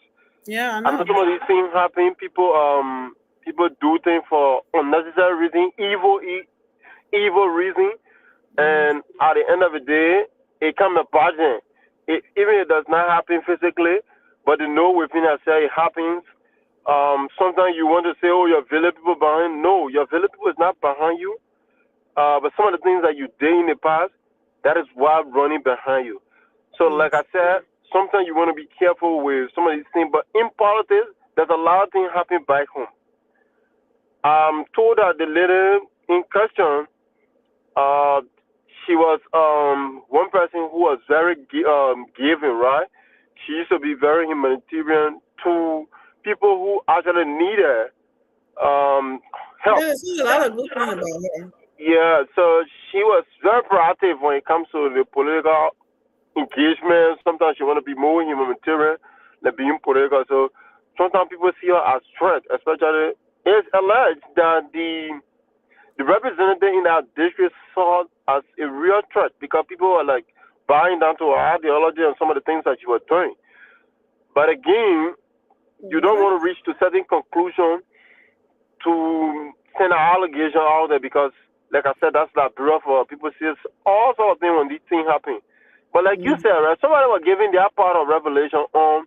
I think I listened to. I'll play the video, Russ. I listened to a guy on the Class Reloaded. He was giving a clear revelation about. he was giving you clear revelation about how far things have been happening back home, and people have to be very careful to say, oh, this is an electrical charge and all this stuff.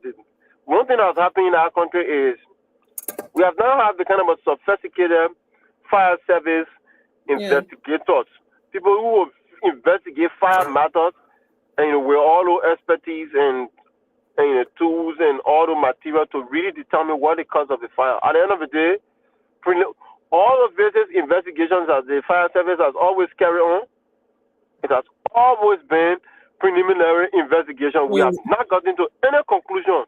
So at the end of the day, they will just say electrical short. So I mean, like, yeah, every fire cannot be electrical short. But this is what I said. Sorry. This, like I said, how long y'all been having LEC in Liberia, right? Yeah, you notice that the whole fire thing just started being rampant when the day President Walker won the election. You do notice that, right? Like, everywhere we're burning. I said, this is not real. This is not a natural fire. I'm sorry. I said, people are trying to create a narrative. This is not a natural fire.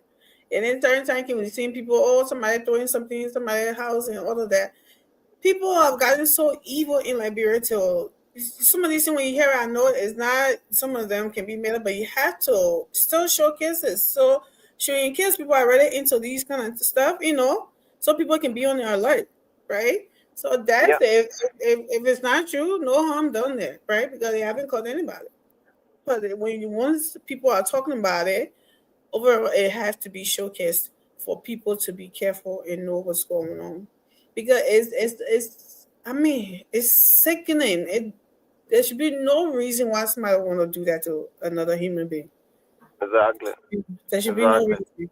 So if get caught, those are the kind of people that I want to get caught. I wanted to beat you. I mean, I'm sorry. I'm not urging my violence, but my justice or all of that. But if you would look at somebody and somebody, especially kids, and put that kind of pain on them.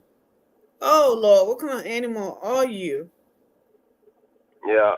You do that. Yeah. I mean, like, it's very disheartening. Sometimes when I see some of these things, like you were saying, I've not had a child, children, but I like children a lot because when some of these things happen, you want to put yourself in the shoe of the person and sit and say, yes, if this was me, where could I be at this time? So, I mean, like, we always want to put ourselves in the shoe of the victims and try to discuss these issues, right? But Liberia has always been our country where when we talk about reconciliation, we just see it from the holistic aspect of, yes, let the president do it. Let national leaders do it. We are not even reconciled with ourselves, right? Common issues here, somebody will get into the confrontation about certain things, they will take it against you for years. They might even go against you. You might even be harmed by somebody within a locality. And those quote unquote or so-called people who have certain disagreement with you, they will not come around.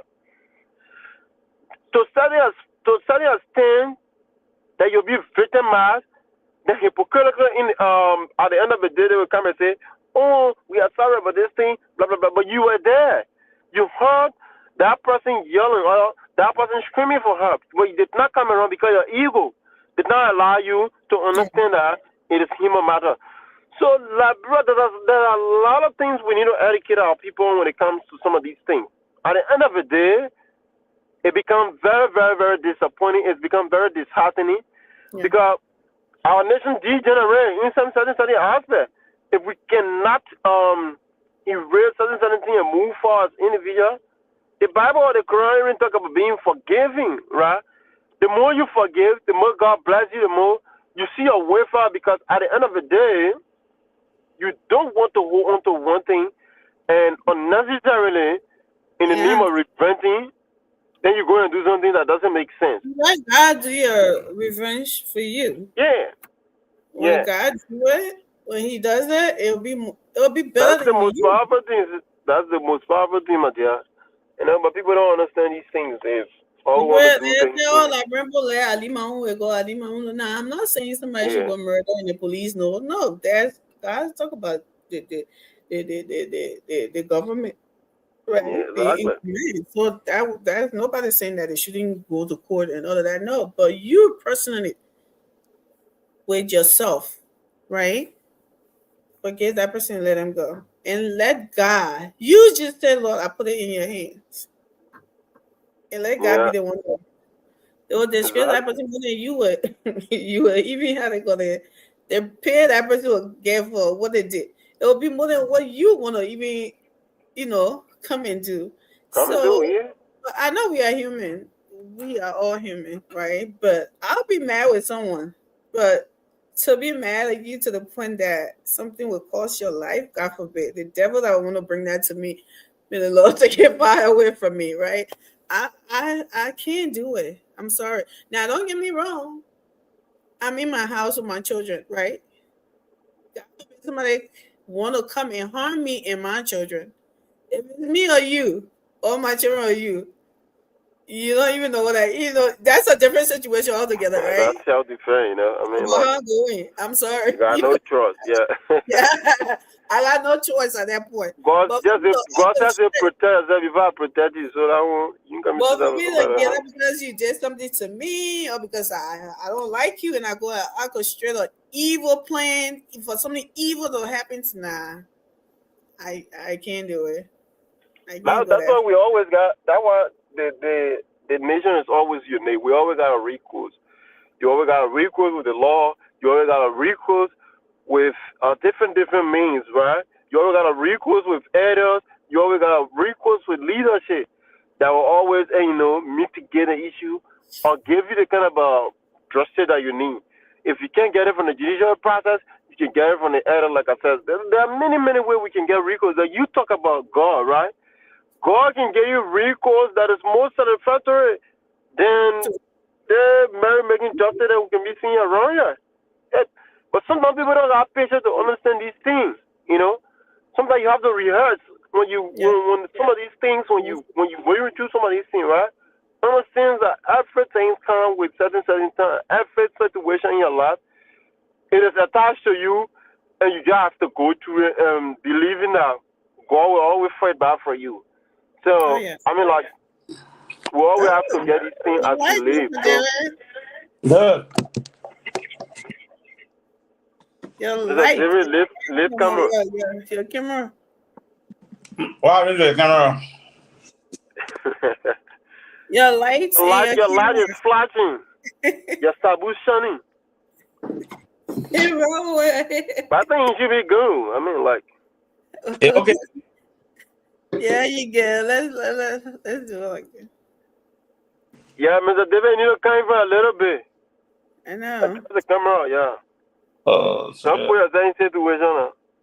No, I'm putting myself in situation. But Amy, let me leave the car and go in. Then I can log in back, please, real quick. Okay. Yeah, okay. Sure. Yeah, Mr. Dirt, our light is not lighting at all. It's then we just straight up something.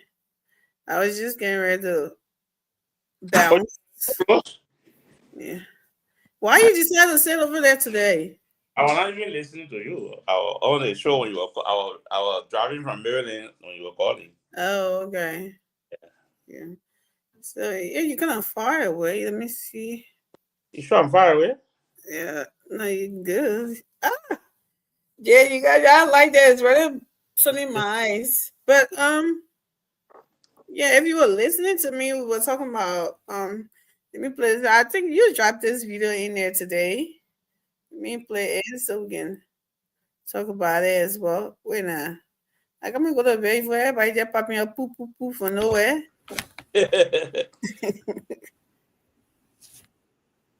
Hey man, why you looking like you coming from sleeping or you fell with somebody? Your camera is gonna So let me play this video because this is disturbing. We were just talking about it, and I just want people to know about these things, even if it's true or not. Let people be aware and know what to do and what to expect. Sure, in case it's because there should be no place in Liberia for such evil, right? We should always point them out and discourage people from doing stuff like this. Nothing should put you up to harming somebody else, being comfortable to harm somebody else. They lie to you, you're not covering. I will make you understand everything. How the people can do that in the country here, now covering here. Majority of the horses that can born in Liberia now covering. If anybody tells you that covering, they lie to you. They lie to you, you're not covering. I will make you understand everything. How the people can do that thing. I've been through on it since the cheerleader or Shara died. I think they've been playing on me. They've been playing on me. I've been thinking how covering always damaging the people's horses. How covering always damaging people's horses and people laugh. But I discovered I'm covering. Nobody will lie to you say that covering. It's not covering. We'll continue to invest. All the horses that winning around here will claim to be covering. We'll know that I'm covering. Trust me, we'll know that I'm covering. You watch this video and I will make you understand how the people can point people's horses around here. And the living room here, right? So the kitchen, they don't want to leave the house, and the living room. You stay with me? So if the person that want to get rid of you and they don't want you to survive at all on that particular plan they are planning, let me show you how to do it. Let's say at your room here. Let's say that yeah, you and your family can sleep. That yeah, you living, that yeah, you can sleep all the time. But you know what happens? If they want to get rid of you, they're not starting from here. They're not starting from here. Because if they start from here, you'll use that side and get outside quick. Right? They're not starting from here. So let me make you understand what it will start from. So let's just say the person now come. Let's say the person now come, they come around 2:30. Yeah, 2:30. Many people can be sleeping at the time. 2:30. So what they'll do, they'll look at the exit. The place that when you see fire, the place you run first that to the door to leave the house, right? You don't worry about any material thing. The first thing you want to leave. So let the door here, that door you use it now to leave, right? So you know what they're doing? They're starting the fire from right here. Let's see how they will start the fire. They one here at the gas, right? The gas there. But because they can't do it like this, so they need prep. You understand it? For those who use Colombo as your thing to their window, a bar, use sliding glass. I prefer that. So you see the prep in my hand? They will use the prep to put it in, right? Then they use the gas like this. They do it like this. All will enter. They only do it until that 1 gallon or 2 gallon they bring. They put all inside, and you still sleeping. You are female, you're still sleeping, right? So after they finish putting all that gas there, then they'll get rid of the effluents, like the thing in my hand. All the things there, they'll get rid of it. They carry far all the throw away there, they burn it. Then they come back. They use the letter. Let's say they want a letter, right? They use the letter. They finish open someone they hold there already. They use the letter, and then they throw it there. They leave. So before the fire, take the whole living room side, the whole kitchen side, for it to reach to you now, it's too much. And when you wake up, fire, fire, fire. When you open the door to leave now, the fire start from outside. Where you will go? Where you will go? You can't go nowhere. You see it? You see the strategy they're using? So now every horse that born in the country are current. No, we just use current to escape the investigation. Right? Our police people don't really do investigation. They can look at footprint, they can look at the environment, they can look at CC camera. Who get camera in our horses? Who get camera around here? Nobody. They can look at that thing. They just say, hey, that current pointing people horses. No. So everybody got enemy. Don't think that you don't get enemy. Everybody got enemy. One way the other people don't let you. And some of them will let you slap, or some of them will hurt you physically. Some of them will not let it be. So these are the way they use to help people. If they just want to win your horse, so they can teach you lessons according to them, they will start from outside. I'll show you. But if they want to get rid of you totally, they will start from the door. EJ. So you'll not be able to leave. I'm doing this video to make you understand that using Colombo is risky. It's risky. Honestly speaking, it's really, really risky. Use sliding glass. Pay your horse small. Protect yourself and your family. You don't have to use Colombo when you're baying your horse.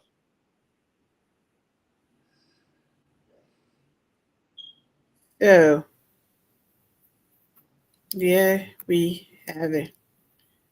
Has it got into that in Liberia? Is yeah, like I said, when I saw this video, I was kind of disturbed that if anything like this is true, that people were, you know, you have people in Liberia now that are so evil, like got evil walking through that thing. I don't know, all of them smoking the kush, they're all taking the drugs, or they all like, and people who are doing these things that people always say, you know, people in their 20s, 30s, they are people who didn't even experience the war to say, oh, they are, you know, how people call it ex-combatants and all of that. I mean, what is all this coming from? Is this any truth? But anyway, let's start with you, Mr. Davis, because you said Yeah, I listened to that guy today. I watched the video over and over and listened to it. I started doing comparison. How a lot of people get rid of people.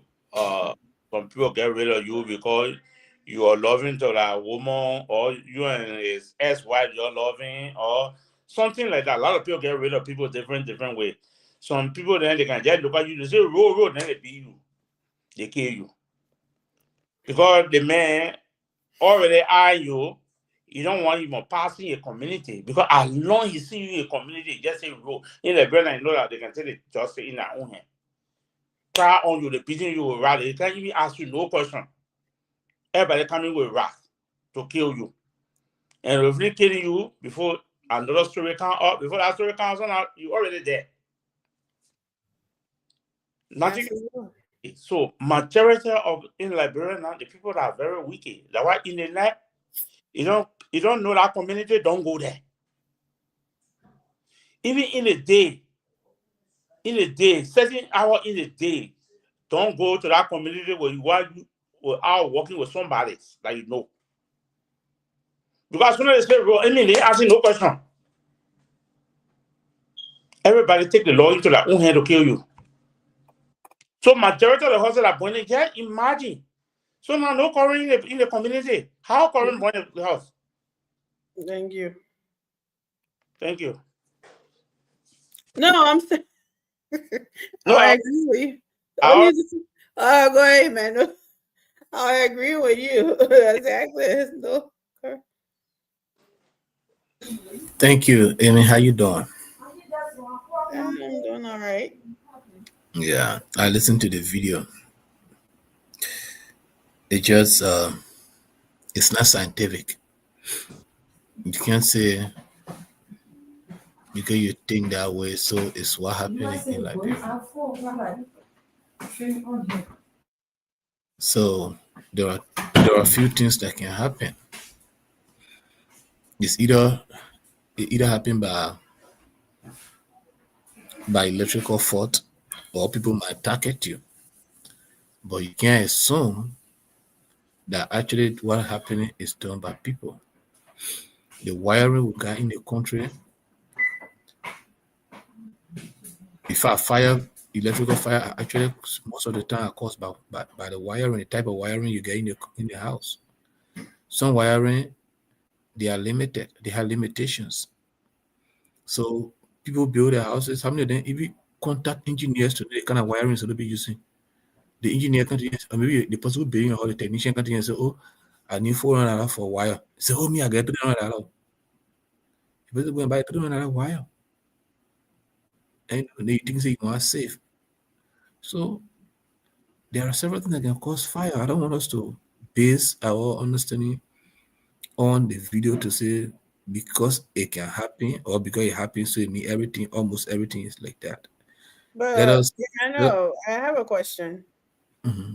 So I know you want scientific evidence, which the world you live in, there's no one there to give you scientific evidence. That's what these things happen. And I don't think that all of a sudden, in like 1 to 2 year, electrical appliances just got on the steroid to just start burning people's houses. Like Mr. Davis just said, sometimes there is no even current in there, something, but then it was there all like electrical something. Where the current comes from, right? So if you was here, you're also stating what might have happened. It's not scientific either, right? So why will you say that, Mr. Davis, when other people that live in that area saying those things, because people talk and those things are happening, then you say they shouldn't be. And I don't think he said solely and fully that that's what been happening in every fire situation. But then again, he said every fire situation cannot be that because of the kind of outburst of fire that we've seen so far in the last 1 to 2 years. So I mean, the people just started using bad electrical wires and stuff in every places. Is that what we hearing you say? Thank you. The reason we're having more fire today than before is because of the wiring we are using currently in Liberia. It's scientific. I'll find a clip and share with you. We had a fire service program on the closing argument. There was a program that was held there by Julius, Lofa Julius, where they invited technicians, engineers to discuss it, and it was discussed. I even listened to the fire chief who went to Liberia for that Capitol building investigation. I listened to the interview and I seen closing argument, and it lay out what are some of the major reasons, scientific reasons, that can lead to fire outbreak. What are the type of wires we get in the country? We don't know. What are the type of wire that's going to be using for certain temperature, for certain weather, for certain conditions, for certain lows? We don't know. We just build our houses. And so most of the time, scientifically, they can be caused by the equipment you use, the electrical equipment in the house. Most of the time, scientifically. Shouldn't we have a investigation that tells us that, or we should just assume because we still got a lot of wire like that on the market and we don't even know what kind of wire this person in that house is, so she can get the house catch right and we say, oh, because people are using something, so it's a electric or something. Shouldn't we have an investigation, fire service or police, whatever, that tell us that indeed this is what it is? Do we have that kind of sophistication in Liberia with the fire service? No, we don't have fire investigators in Liberia. We don't. Okay. So then we just making something judgment based on wires in that are there. So we're just assuming that most of the fire or almost all is caused by electrical appliances, and we call that scientific. Repeat your question, please. I said, so we don't have that, right? So tell us. Mm-hmm. So because we don't have that, everybody just, oh, it's electrical, right? So we don't have that. We don't have the scientific evidence. All we know is people looking at just wire on the market. So they claim that, they assume that everybody who houses getting burned are using that, right? So how can we sit here and say that's a fact because we are looking now? That could be true on other end, right? But how do we know that everybody houses that are getting burned are using that same wire without any investigation pointing that out? Okay, so let me repeat myself. I said what he said is not scientific. There's no investigation that proves that. So it should not be accepted broadly. But there are some scientific indications that can cause fire, especially in the case of Liberia, where we don't have regulations of the kind of things that are brought in the country.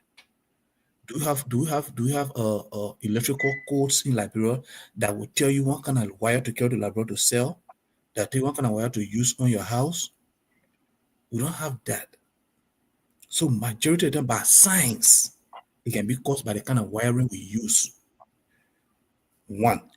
The second part, what we need to do for our own safety is that when we are constructing our houses, we should seek interventions of engineers who know about wires. And don't think that because you build your house and somebody against you, so somebody can put fire in your house, which is not being ruled out. But on the larger scale, That should not be the perception. Let us consider the science. I'll give you 2 instances. One popular musician, all of us know her, Miracle Keto. I think last year, not even the year, last year, Miracle Keto, she was sleeping. They plug, I think they have some kind of either a phone or something she plugged in the wall in the house, and that receptacle caught fire in the house while they were sleeping. The receptacle just got hot and blew off. Fortunately for her, she woke up and they turned it off. That she had a video for it. My little brother also plugged a phone in Fiamma. The phone got hot. The appliance you're using, the receptacle you're using got hot and blew up and nearly caused fire in the house. He woke up, and fortunately for them, they had to unplug it and went off. So there are scientific facts that you can follow that I want us to pay more attention to. Then somebody assuming that this is what somebody do, this is what somebody do. How do you know? You don't have any proof, but there are scientific evidence you can look at. So when we're obeying our houses in Liberia, or we have houses in Liberia, let us ask engineers to look at the kind of wiring we got in the house based on the kind of loads we're going to have in the house.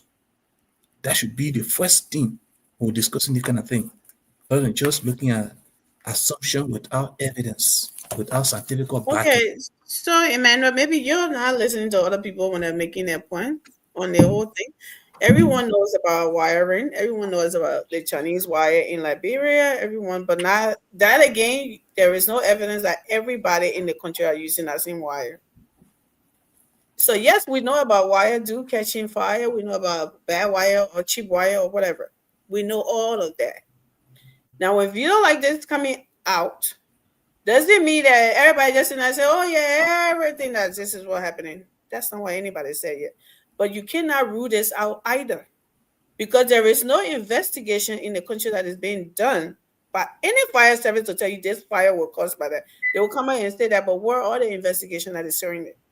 So you may have wires, you may have this, you may have it happen to 1 or 2 person, but you don't have the facts that every fire in the country is caused by that. So you cannot tell somebody to say, oh, when this is being said around, or this is what being said, they should root it out. No, you cannot. Now, you should not, these videos are played or a show on show like this for people to be on their alert, whether it's true or not, but at least be on your guard. And whether it's true, people who are doing it, they know that it's out there and people are being aware of it. That's the whole point of to it. But for us to just keep sitting there and just say, oh, that electrical, when we have no, it's scientific that electrical can catch fire, but how do we know every house that are burning? They have that wire that scientifically said that it can catch fire. We don't know that. So there are both ways. It could be anything, and it could be in. We're talking about a country that is evil, that can maul people in the street without even blinking an eye, not even caring about it. And then you hear something like that, and just say, oh, let's trash it because there's no proof, and something like that. Yeah, there's no proof, but there's a lot of alarming fire, something that needs. So when you hear something like that, you have to encourage security or police or whatever intended to pay attention to it, to investigate further. You can't just trash it. But go ahead, Mr. David. Oh, well, your background was noisy, so I had to mute you. More fire background. Yeah, I had to ask a question about fire service or whatsoever background in Liberia. Can he relate all those things he's saying, that Georgia didn't bring good wiring to a house? The executive mansion didn't have good wiring. The Capitol building didn't have good wiring. And where it says Sir Joseph, and among all of the top brothers didn't have good wiring. No, we are not fire or AI fire, so don't even say. No, then he answered that because they said fire service said our electric. So you want to tell me Georgia just went China and go back to the Chinese wire and not putting it in now free off? Fire service said Georgia house our electric. Yeah, they said electric. After they said they were not allowed to investigate, I think they came up with that one again. They came up with electric business. No, they were guessing. They said from the way they saw something, but they had to go and investigate it. But then they were not allowed to enter the house. Yeah, so they are that, like I said, Emmanuel, because they don't have the sophistication to everything. The first thing they think about electric. They came up with that preliminary, whatever. I don't know. I'm gonna call it suggestion, or I should call it guessing. I don't know what to call it, but when they came up with that, when they are thinking, oh, from the local things. So when they said they wanted to go there now to investigate, do a proper investigation, that's when they did not allow them to go in there. Let me answer, Mr. Davis. The way the fire service, the way the electrical shock can work, you may have good electric wires. If you don't have a good grounding system and you have connection that have link with me, and I have electrical shock, it's possible that electrical shock from my end with that same connection can cause fire to your place. 2006, when the fire happened at the Capitol, at the Executive Mansion, when the investigators came, the fire did not start from the Executive Mansion. It was a shock in Busse Quarter that had a flashback at the Executive Mansion. Yes. Go and read the investigation. As it where? So it passed through all the other people who say 2006. 2006 Executive Mansion fire. Find that investigation and read it. It was an electrical shock that happened at Busse Quarter that had a flashback at the Executive Mansion. It was not something that was done by somebody. It was not because the wire. How far is the Busse Quarter from the mansion? The Executive Mansion is along the Busse Quarter. A walking like 2 minutes. The Executive Mansion is at the it's in the same line with the Busse Quarter. Budget Bureau in between. So was there a circuit there, or it started in somebody's house, or how does it work? The investigation says short circuit from Busse Quarter. They had less in mind. Yeah, that's a broad statement from the Busse Quarter. Like, is it like transformer there, or something that everybody connecting to, or is from the Busse Quarter? I mean, Busse Quarter is a community, right? Yeah. So you get the shock came out of the community. They did not point at the particular building. Like I said, it's a public information. You can find it. Just read this. The 2006. I know. Fire. There you. I mean, the problem here is the Executive Mansion and Busse Quarter, they are not on the same transformer. We had the judicial branch of government there, the justice ministry, not the justice ministry. Supreme Court. We have information. We have Lands and Man. We have Labor Ministry. We have Budget Bureau. All of them before the Executive Mansion. So you want to tell me it passed through all the horses before it go hit to the Executive Mansion? I don't know. Let me find the information I share with you. It's not anything for the horses are in between. Busse Quarter and the Executive Mansion. No, I don't think he's doubting what you're saying. He's just questioning the report. If that's what it says, it just doesn't, But yeah. So I think we should go ahead, Mr. Ontario, lend your thoughts. What I was trying to say in common is that the fires, the short circuit start from the Busse Quarter. It will not pass through Budget Bureau. It will not pass through Lands and Man. It will not pass through Labor Ministry. It will not pass through Information Ministry. It will not pass through the Supreme Court, the Capitol building on the other side before going to the Executive Mansion. And the Executive Mansion is not on the same transformer with Busse Quarter. So it got to pass through all those people. Then only the Executive Mansion line will affect.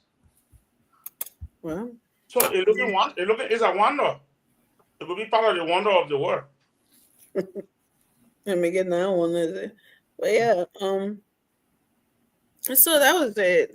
We need to, we're not saying so that you can't just go grab anybody, right, Emmanuel, but you have to pay attention to these things because people are evil these days. People are evil in our country, and somebody cannot come up with a theory. How did you know this young man did not just get up in Sunday? And like I said, same day election when the fire started, something. Some of it, like I said this so many times. Look for that video on Spoon Late Night. I said this cannot be a natural fire. It just doesn't add up. We've been having these bad wires, cheap thing, and everything else. Everything, like all of them just decided to just start doing it at the same time together and everything. Like something has to be, investigated.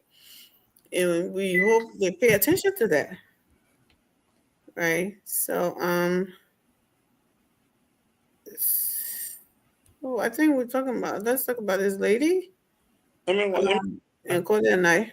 One of my conclusion here is, let's look at Ganta, let's look at Banga, let's look at Tuo, let's look at all the villages that get more houses, they get electricity, but fire is not destroying them.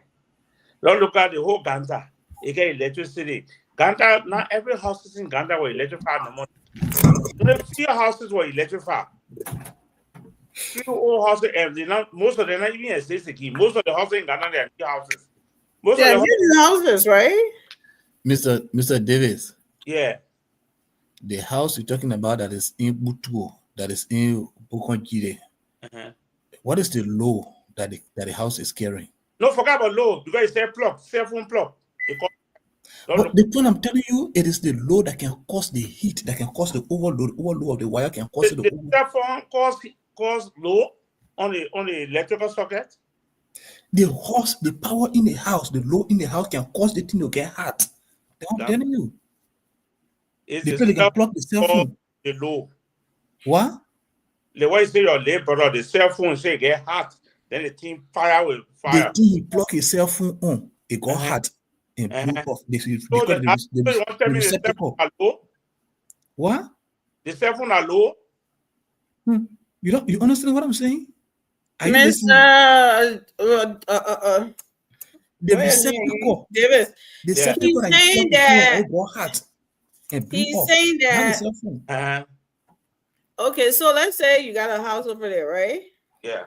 You got in the house you got an electrical station, right? TV, you guys so let's say so you got your let's say box. What about the thing? The freezer. No. What is stuff name? The panel bars. Yes. That got all those stuff there on there, right? So you have the TV, you got all the lights, you got everything on there. So he's saying that's a lot to be in the house already. And then you plug in something in the wall. So all of the load is already overcrowded on the what is the name I'm looking for? The receptacle or the breaker. The breaker. We call it the outlet, electrical outlet. So yeah. So that's why he's talking about load. It's already loaded with a lot of appliances and TVs and electrical, this and that. So I guess it's had nowhere to avenge his anger, but through that sockets or anything else I can just pop through. So that's why he made my overload. Now the if it's not vividly proving to me, as you say, according to science, the air condition get more low, that the air condition should spark off with fire. It's not less than 0.1 amp. The air conditioner is taking more than 3 amps to come on or 5 amps to come on. That cell phone can't even take an amp to come on. Listen, the cell phone color with fire, the air conditioner can color with fire. Amen. Brother David, when you build a house, you run wire through the house, right? Yeah. The wire ran through the house.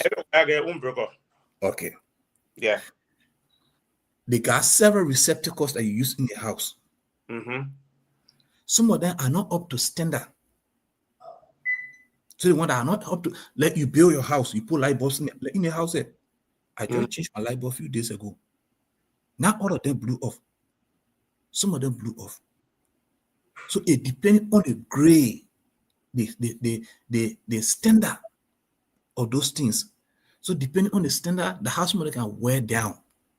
If they are all the same, they'll wear down together. But if they are different, if you have the one, you get 4 years, they want to get 3 years, they want to get 2 years.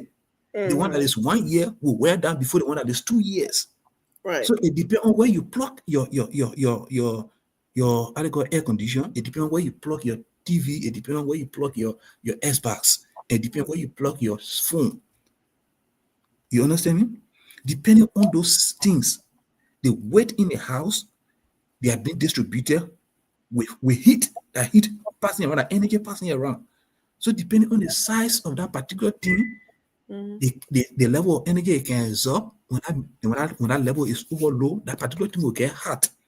So if your cell phone will only, it doesn't matter whether that cell phone, it doesn't matter whether that they all blow your wire, you can use to face your hair, whether that you plug there or that TV you plug there. Once that particular thing that they plug on, that thing overheat, it will blow off. Then not a cell phone blew up, but that particular thing that it blew off, that's what I'm saying. So that particular part that blew off, if that power connected to the TV, it will going to wear out, the TV will going to blow off. But that particular that your cell phone will on. That's what I was saying. What I'm saying, my point I'm saying, Brother David, I'm saying I agree. People can burn people's houses. I know of people that other people burn out of wickedness. But I want to understand that there's also scientific proof that most of the things can be caused by we know that. By the thing can be used in the house. So for me, the question I'm putting out is that for us to pay more attention to science, they're believing that somebody can do it, they will forget to pay attention. Well, we don't live in a society that pay attention to science, that believe so much in science. They believe in doing it with wickedness. So you have to point that out. If it's not true, it's not hurting anybody. If it's true, then people will start to pay attention and be aware of it. That's the whole point to the whole thing. You know, people need to pay attention to these things. It says there's no smoke without fire, right? Isn't that what people say in something? So when one or two persons saying it, it must have come from somewhere. So we can't just now, we know electrical something is the problem. People need to stop building their houses with cheap something. If you put everything cheap in a house, save up for the electrical appliance there and let it be the most expensive thing in your house, because that is between life and death. Right. So don't go, I get $50 for the cement. I got $25 for the tile. When it comes to that electrical, if you yourself should go with them to make sure they are getting that, because some builders are wicked. You will get that money, you don't know anything about it. They'll go and come put it in your house and say that's what it bought. Maybe one other thing you can do, a suggestion, maybe go to the university, go to the colleges and look for electrical engineer teachers there. Right. And ask them, if it costs you to hire them. They say, oh, this is the house I'm building. This is the number of rooms I get. These are the number of things I'm going to have in the house. What kind of wire I should use? Let them advise you. Right. You know? Then what kind of receptacle to use? What kind of wire grade? This. You know? It will help you. Yeah, because those so-called in Liberia, they are very evil. They are very tricky. They are very corrupt. I agree. People are wicked. The money, they will take you to the charge you there, you give it to them, they'll go buy cheap stuff there. And they will, as long as they're in their family, not in it, they don't give a damn. You don't know anything about wiring, so they don't care. They will go and buy anything and come to you and say, oh yeah, that won't. But I don't trust anybody in Liberia. For what I've experienced so bad. Trust me, not even my own family tell me say also and so like this. No. Especially if it comes to something that I want to put on a project of mine that is have something to do with life and death, I don't trust anybody. I'm sorry, but because of the way people have read something themselves, they will come to you and set prices, you give it to them, they will go and they will make it high. You get in that money, they will still want to go and take some money on top of that something.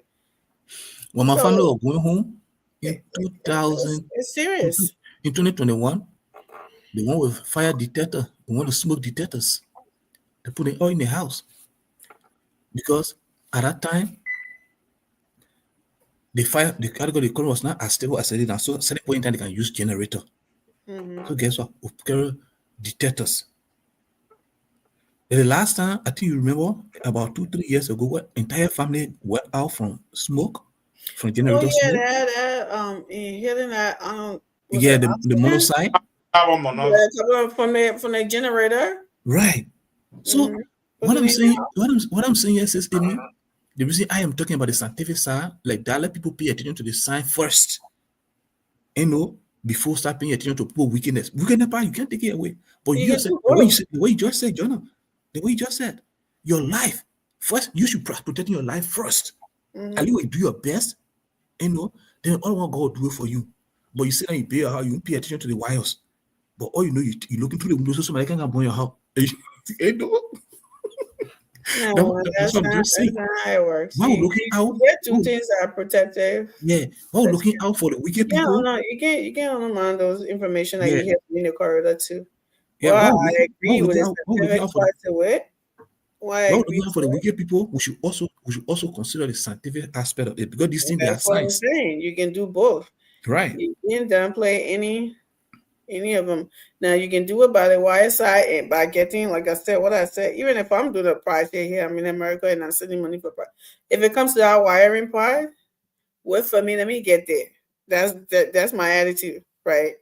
Because I'm going. I buy my wire either year. Getting there, I'm going to that side, and we put in the wire looking at. Unless you want to leave, turn my back, you want to go break the wall and take it from that thing. But other than that, yeah, I don't trust nobody. Like in that place right now, I mean, and it's sad because you have some real trustworthy people there, right? There are not many though, so it just the bad ones shall overshadow everybody. That's the whole thing. Yeah. So In Liberia, Eagle can say one of the best wire. Eagle electric or something. Most people they will recommend you to go to Eagle. Because Eagle is number one selling American and German and European products. They don't sell Chinese products. it's a building material store. Mm-hmm. They have the lady in Liberia now, a Liberian lady. I forgot her name. I saw her on YouTube one time. Like she's selling a lot of building materials, and I don't know whether she got hers from China or whatever, because that's everybody big business spot, right? Yeah. But yeah, that's what we just hope that if any of this have any truth to it, that people should rethink. And people should be vigilant. That's the whole idea of the measure. Nothing else. Not to go catch anybody. Just be vigilant when you see people. Well, how about? Well, I can't say that because not everybody can afford to put their houses in fence, right? But so let me just keep that other advice to myself. Yeah, but it would burn. But what was in the boy? The guy was saying that, put it to the window to do that. When are you coming over my fence to do all of that? And I'm so sleepy. You can throw petrol bomb.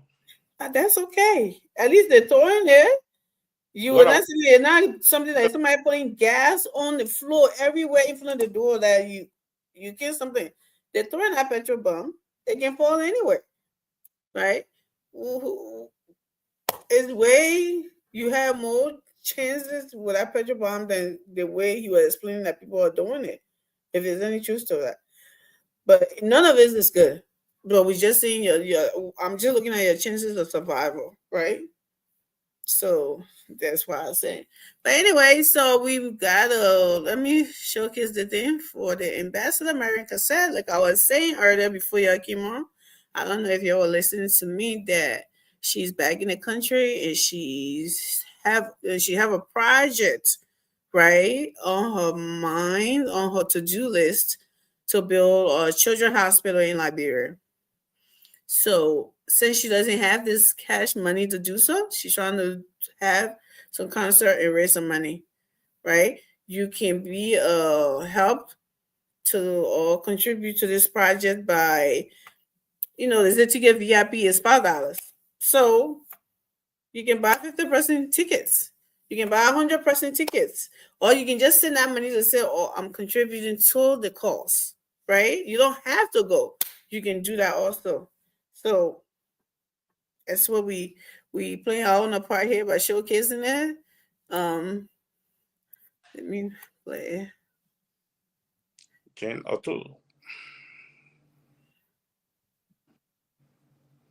Liberia. This is your boy Frank Atkins, and guess what? Arise, Liberia! Pastor Marion Cassell is back in Liberia. This is for us, guys. Spiritually, she's here for us. If you don't know her, listen to this.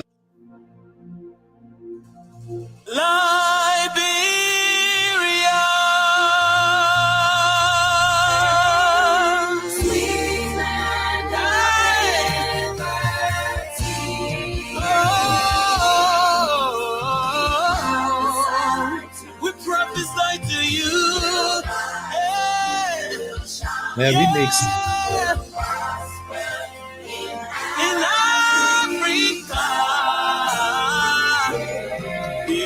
Okay, so guys, it's on the 29th of this month. That is this coming Saturday. Get the flyer for all of the information. Be there because I will be there. Hi, Liberia. So there you have it, guys. Buy a ticket, support the ambassador, supported Children's Hospital. That's a good, and big dream. There's a big dream, but in big budgets. So she's asking everyone, meaning Liberians. Like we always say, we come on these shows, we talk about Liberia Rising, we talk about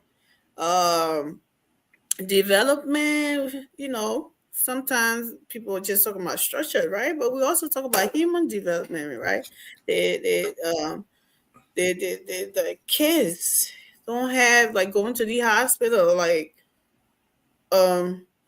not being catered to like they should be, because they're sharing it with the adults, and no good drugs and all of that, because it's not, Children's Hospital, mostly everything in is for children, right? Drugs and everything. So that's like a place they can have. I know that that's in sickness, but still they can have some kind of sense of belonging and feel that, okay, this is specifically for children. If I take my child there, I know there will be catered to, well focused on, and not like in a big hospital. So it's a good thing, and that's kind of developing in Liberia. Another skill too. So if you don't have the money to do it on your own, these are some of the ways that you can chip in. And then that we always talk about DLDI here. That's what Liberia Development Initiative, like a group, whether you live outside of Liberia, and in the Liberians, you are apart. You just don't know until you get in the child room. So if you paying $10 for due and spending money, they're taking dollar off of it and doing all of this. These are every ways of helping Liberia develop. So what a best way to support Ambassador or Pastor now, Marion Cassette, to that and support her dream for Liberia, even though it might be her idea, but a lot of children would benefit that your daughter would be, a part of. So let's do that. And I'm here pushing something about it, and I didn't take the number, their cash app or their mobile money, whatever. I don't have it, but just go Google it. Go look for her on Facebook. I can send you her number, a personal number. Yeah, but they'll go look for her on Facebook and support. I'm pretty sure they got it on their Facebook pages with the information on there on how to support. So there you go. Yeah, guys. So let's go to our closing. Thank you, Amy. I'm sorry I came late, and I want to be the first to leave, please. No, you can leave on there. Everybody else leave. I have a full class appointment. I've just been reminded. So, So thank you so much for keeping it up, Amy. Thank you for being strong, for always being out there talking to our people. One day at a time, you make a change. Some people may not like what you say. Some people will hear it and they will change. The people will be changed by your message, will be changed. Those who everybody did not like what Jesus Christ was saying, so that's okay. That's what I'm saying. That's how we got Jesus, we got Mohammed. we got Buddhists, we got Baha, everybody. So yeah, thank you for doing it. One day at a time, we can preach what we want to see in Liberia, depending on how we feel, depending on from different lenses, but we want a better Liberia. So thank you for the time, Mr. Davis. Yeah, thank you. All I know right. Baron Cassell. Yeah, Amy, I know her personally. She and myself did some courses together on insurance. Yeah. Oh, okay. In Philadelphia, I know her house. I've been there. I eat there. Yes, I know her house.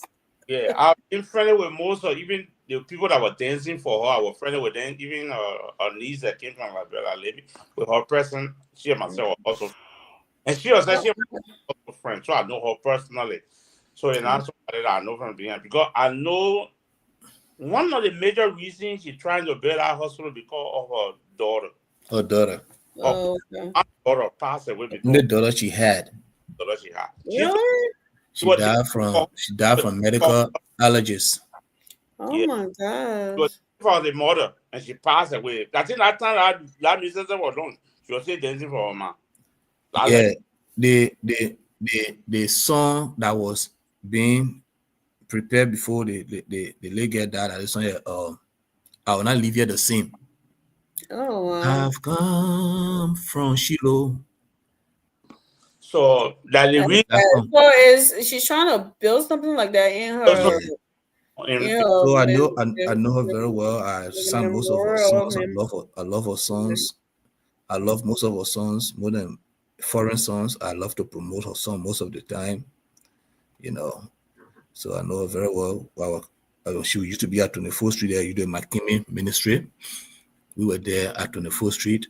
I knew her for a long time when she started singing from the Single AG church before she moved to the Philadelphia AG. Before she moved to the Philadelphia church there, when Bishop Winker, Asa Winker used to be the pastor at Single AG, she was their praise and worship leader.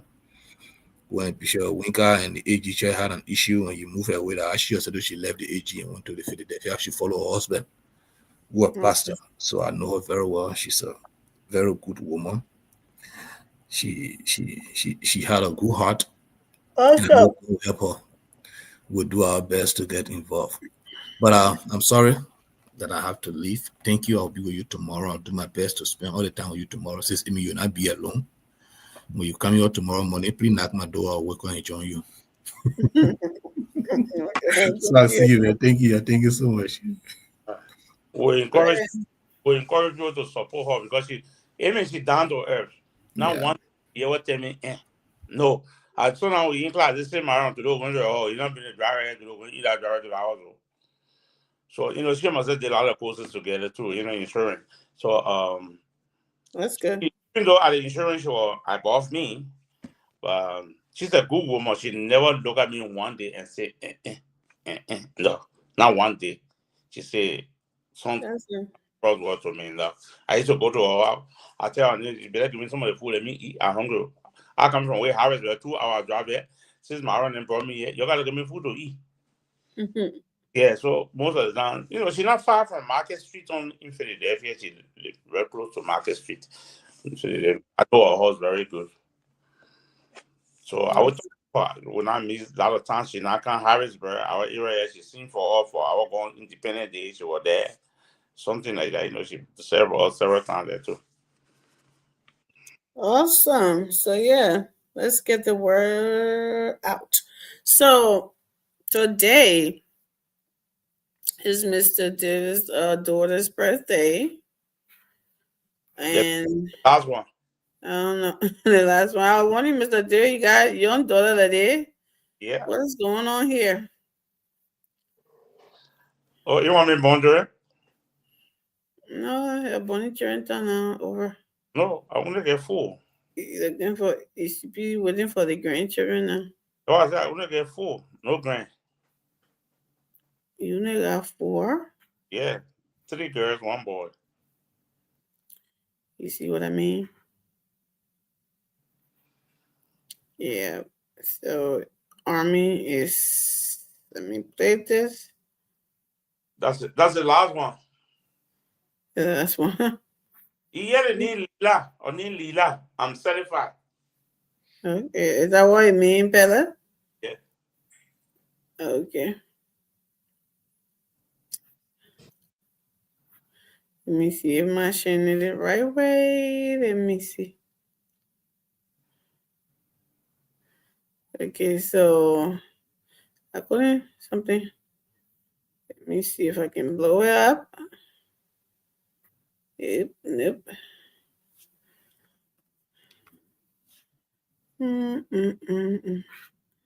Anyways, let's see. Hey,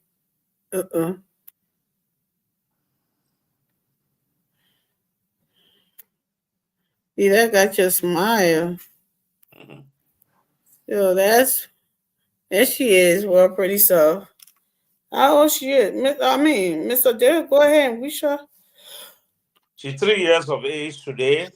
She actually on Thanksgiving Day in America. She was born on Thanksgiving Day. Yeah. So wow, we celebrating her birthday now. After we ate a Thanksgiving dinner, when I went back to the hospital, the mother got to go through the other one, and to give birth to her, she was 10.3 pounds. Jesus is all. I'm big.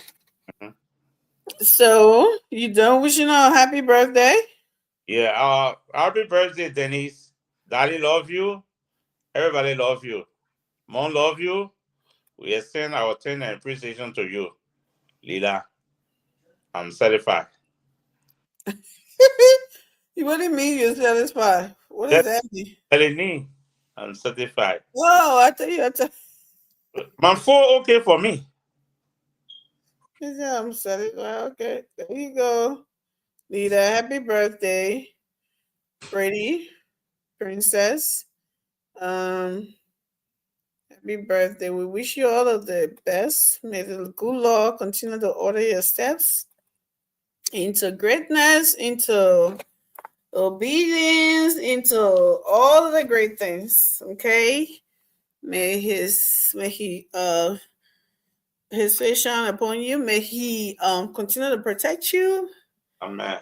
In everything you do, may you seek him first. May you acknowledge him in all that you do.